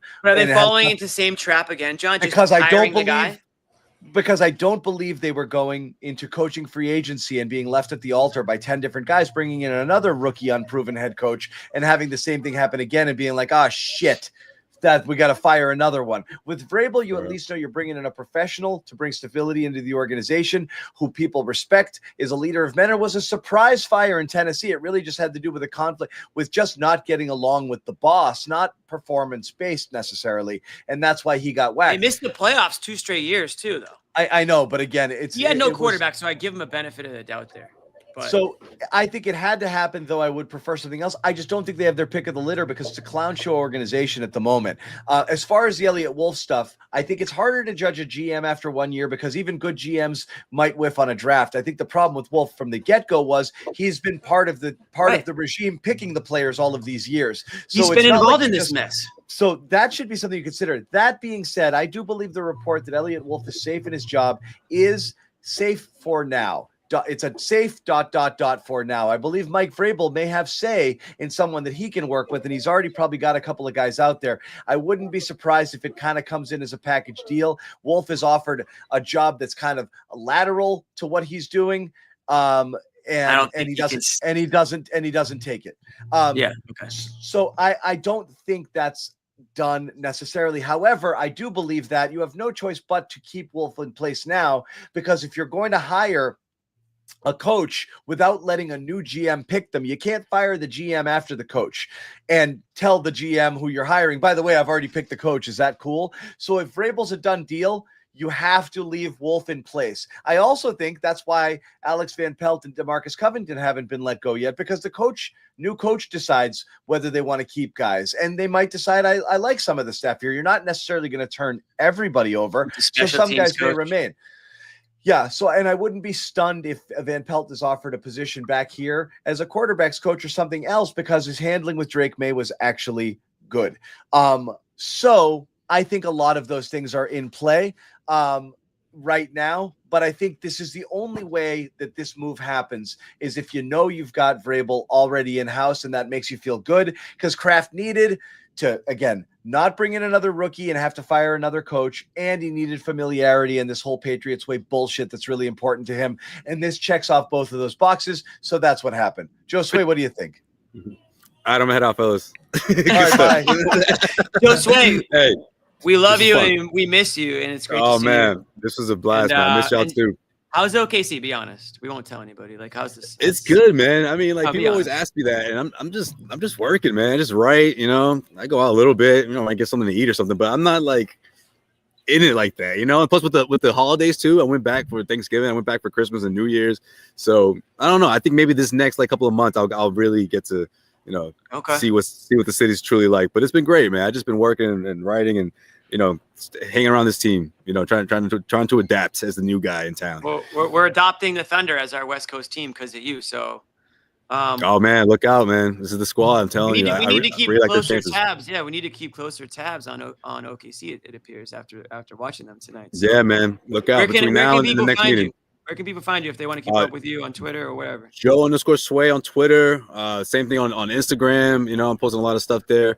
Clutch Points. Check me out. Clutch Points Thunder.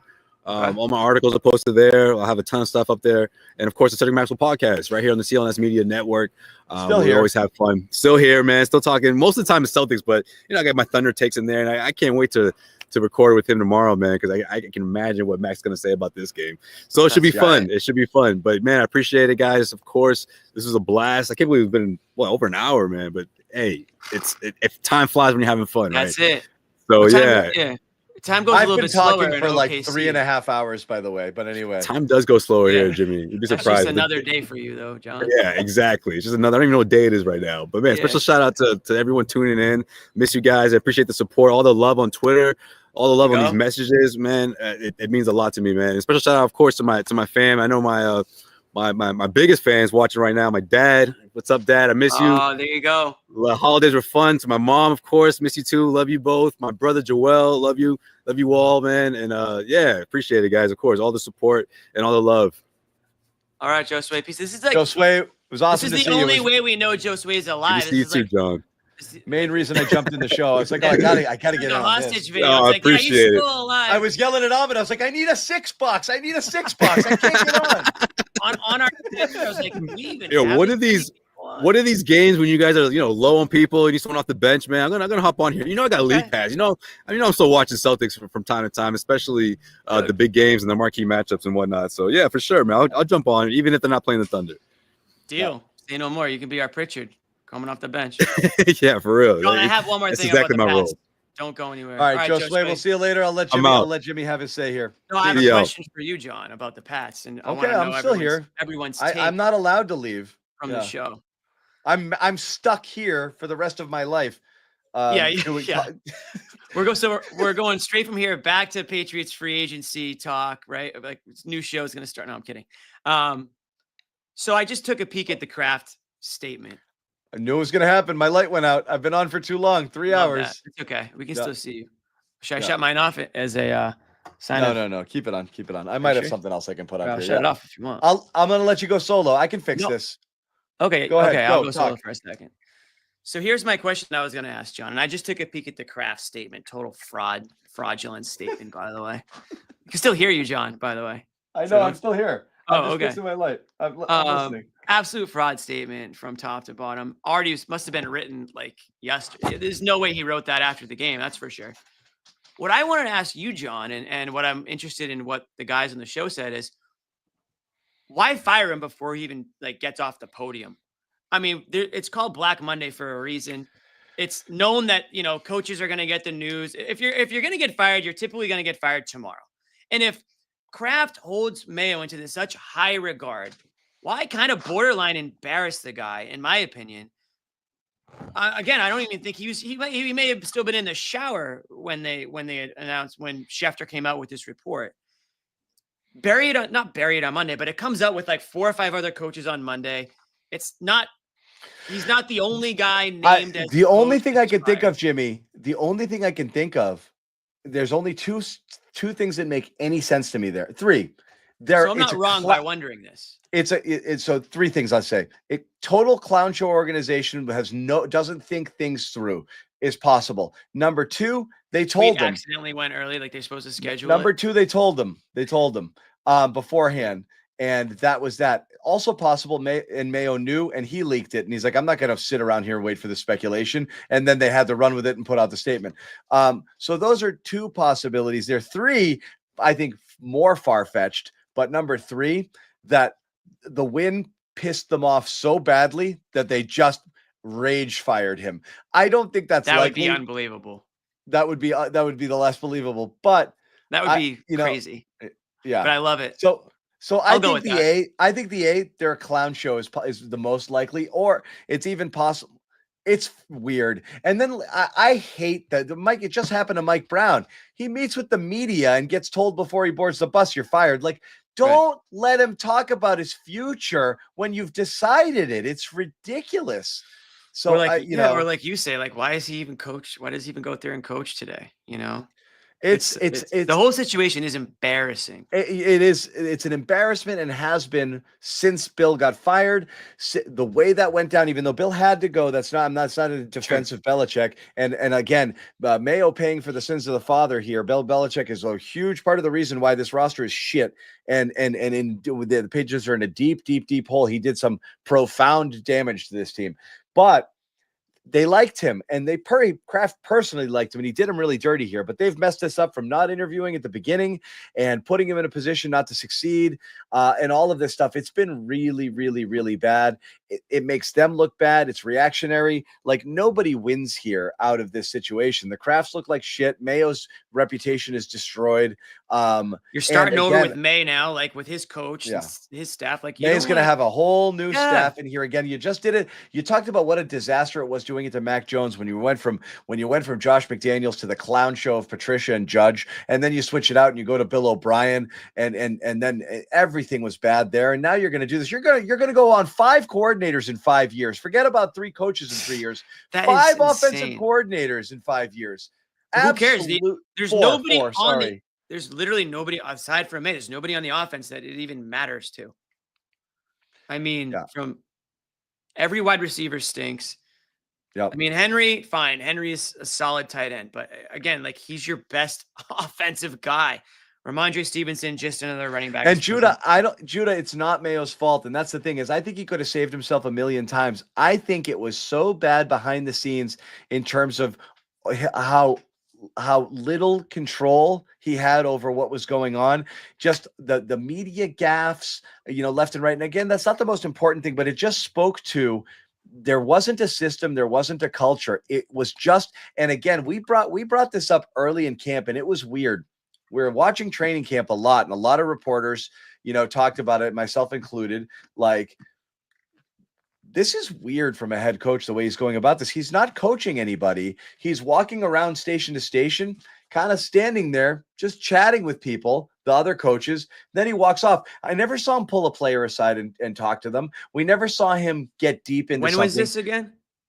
Through training camp. His approach to coaching was like from 30,000 feet, almost like, you guys handled the boring shit. I'm just here to like he's a figurehead kind of. It was weird. It was almost like it was like beneath him to get involved with actual coaching. And like, that's the stuff, I don't care what profession you're in, that's the stuff weak leaders do, in my opinion, is you don't have a vision or know how you want things to go. So you don't give people direction. You hire people to do a job. You pat them on the butt and take credit outwardly when they do it, and you shake your head and say, we need to be better. And the fact that he's going out there and throwing Alex Van Pelt under the bus, repeatedly, and, it was unprofessional and unbecoming. Everything about what he did was not becoming of a coach, of a head coach. And that was bad. I mean, it was bad the whole way. And I wonder if it was that he felt it was beneath him, or I wonder if he just literally wasn't smart enough to do it. Like, if he just, like, I listen, like, John Gruden is now doing a lot of stuff on Barstool and things like that. And like, he could just talk football and break down plays and create plays on offense and recap or remember a random play from 25 years ago. Like, is Mayo capable of that? I mean, he doesn't have experience coaching. When he retired, correct me if I'm wrong, John, but when he retired, he went into like business. It wasn't like he had this immediate dream of becoming a head coach or working in football all his life. I'm pretty sure he got out of football completely. And if I'm wrong, then I'm wrong. I mean, he went and worked at Optum. Okay, there you go. Then he came back and he was working at the Patriots. Yeah. So that's what I mean, though. Like, there's no like long storied history of him coming up the coaching ranks and learning. Like, he's never been a coordinator. He's never done anything. Exactly. So as much as I like Mayo, from my perspective, as like, seems like a great guy, seems like he's I thought that he could. It's not the same. They compare him to Dan Campbell and like a guy who's like, let's go, let's get him, tough guy, and struggled in his first year. But he had a resume. He'd been a coordinator. He'd been an assistant. He had a quick stint as a head coach. Mike Vrabel, Ohio State linebackers coach, defensive line coach, Houston Texans defensive coach, Houston Texans defensive coordinator, head coach.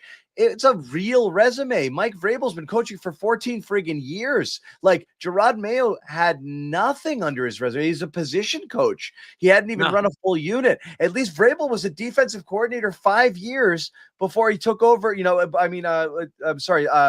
He was a defensive coordinator and then moved over to the Titans, but he'd been coaching for 6-7 years. So he had a bit of a resume, and he's got 5 years under his belt as a head coach. So bringing him in here is totally different than Mayo. So again, can you do better? Probably. The reality is most people are not good head coaches, and everybody wants to change their head coach. In the same way, there's maybe 4 quarterbacks who is like, that guy is all I need to win. 4 or 5 in the entire NFL. There's only 4 or 5 head coaches who are like, that guy is winning me games. So everybody's got one of these other guys here. And yes, I mean, I don't know. You can win. I'm not saying you can't win without a good head coach, but you need a professional to be able to run the organization here. And the irony to me is, like I said, is you're going back to a guy who's more like Bill than what you wanted in Mayo. And it's just so funny how hard they tried to not be the Bill Belichick Patriots this year in terms of everything that they did. Totally. But the problem was Kraft was trying to catch lightning in a bottle. Look how brilliant this is. The hubris of all rich people or super successful people in business is, I've been right about this. Look what I've built in my life. All of the good decisions I've made. Right. My gut tells me this and I'm doing it. This was a gut hire, Mayo. It was. And it was bad. It's bad. But here's the other thing. Flores is another proven head coach. Absolutely proven. Got fired because they didn't like him, not because he was a bad coach. He was friggin' awesome at it. These are both professional head coaches. And I think, Kraft probably fell in love with Mayo, the person, and was blinded by the fact that he doesn't have the X's and O's mindset that's going to kind of take him to that next level. He thought it was a genius move. He thought it was a genius move, and Mayo wasn't the guy. It was clear early. I think they knew it early. There were reports, Jimmy, that early in camp, they're like, okay, this is bumpy, you know? Yeah, but at that point, it should be bumpy. It's like the first couple of weeks. The problem was it didn't get any better, you know, and you were kind of waiting for that to happen. We're about to find out. Yeah. Check it out, Kes. It's a good show. Taylor and Mike are great. Here's the thing. Kraft is now 83 years old. I don't want to be like, I don't want to be accused of ageism here, John. But at what point do you start to get concerned that he just can't make the same decisions that he could make 20 years ago? So I guess my greatest thing is, I don't care how old he is. Owners being the leaders of the organization is wrong. What you need is, so this is the problem. Like Irving. Elliot Wolf is you can pick the players guy, but someone has to run the organization. And that's the thing. Who's running the show? Yeah. And it can't be the owner. Owners own. Any owners that stick their noses in major hiring things. No, general managers / whatever title you give them, top of the food chain on the personnel side should be picking coaches and letting those coaches pick their assistants. There's a trickle down here. Owners shouldn't be picking the friggin', Van Pelt is Wolf's guy. Wolf was promoted by Kraft without interviewing anybody else. Mayo was hired by Kraft. Want Mac Jones too? Wasn't he like? Wasn't that the story there? And very, very, very likely they put. So the Krafts, they've been through this. Everybody does this full circle. It's really funny. You mentioned John Henry. Like, they keep making the same mistakes over and over again with that organization, which is, we do this, we don't do that. Wait, let's do this. Let's spend. Let's not spend. Don't burn prospects. Burn prospects. Cycle. They read the tea leaves. People are mad. They changed their philosophy. The Krafts did this already. We've been through this Bill Parcells thing. He was too involved, brought in another guy, looking over Parcells' shoulder, Greer, who was a Kraft guy. It drove one of the best head coaches in the NFL out of here, which was a great get by the Patriots in the first place. Drives him out. Kraft walks away and he's like, I gotta not be involved in this shit anymore. So he hires somebody and backs up, and he learns his lesson. And then over time, gradually, they kind of step further and further back with Bill and let him make all the decisions. I don't want a head coach doing everything. And then that ended up possible in today's NFL. Right. But somebody's got to run the frigging organization and make the decisions, because they know better than a guy who has a lot of money and nothing else. I'm sorry. Like, they have one job. That's hire the guy who runs the company and then get out of the way. That's it. Right. 100%. Right now, it feels like a rudderless ship. Yeah. Who is steering it? Where is it going? It's certainly not going in the right direction right now. They have the guy in May. That is the one bright spot, and maybe that's going to be their saving grace. The best thing, because that's the hardest thing. That's the only thing. That's number one you need, and that might get you a coach, and that might get you an offensive coordinator, and then that might get you a wide receiver or two, and then so on and so forth. You know, flip the defense around, get some O-line, whatever, build the team. But right now, they're just floating in the abyss. It kind of reminds me, just to bring it back to the Celtics for a minute, John, the year that Stevens, if the year that it seemed like Brad Stevens couldn't be the coach anymore, it felt like the players had tuned him out and the Celtics underperformed. And then all of a sudden Danny Ainge goes, Brad Stevens all of a sudden gets named to GM. And at the time, I was very concerned about the whole state of the Celtics. I thought it was like the low point of the last 20 years. Embarrassing, the Kyrie stuff, where's the Celtics pride? Needless to say, it all worked out, and it worked out fairly quickly. Stevens has done an amazing job in that role, and so on and so forth. It feels the Patriots the talent. The Patriots are in a much worse position because the Celtics still had talent. They had the guys in Tatum and Brown. So there's a comparison. If you think May is going to be a comparison of having the guy, but it feels like the Patriots are in a similar position where, like, I'm very concerned about the state of the team, the direction it's going in, who's making the calls on any given day. Like, it could be the next embarrassing announcement. Nobody wants to play here in New England. It's not a desirable place to play. They have to overpay. There's taxes situation going on now that's even worse than it used to be in Massachusetts. And apparently that was the deciding factor for what's his name, the wideout that ended up going to was it Tennessee? I forget. Somebody. Oh, AJ Brown. AJ Brown or Brandon Ayuk. I think. I'm sorry. You meant Ridley's. My bad. Yeah, Ridley. Yeah. I thought you meant when Vrabel. Yeah. Okay.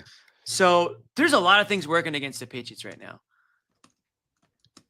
They got to get a coach in here that can instill some confidence in the organization, bring back the pride. There's zero pride within the organization. The Patriots are a laughingstock. Again, it's a bad place to be in. Yeah, we sold our souls to the Devils back in like 2001, and we really have nothing to cry about. Nothing to complain about. Everyone's saying Patriots fans are spoiled. Yeah, we are. Of course. Like 100%. It's taken us 25 years to have a show like this, but this is the show that we have to have now. We have to come to grips with it. Yeah. Totally exactly. Get it. And I joke with my friends, like my friends who aren't Patriots fans will reach out to me about the Pats, and I just tell them, like, I retired as a Patriots fan when Brady.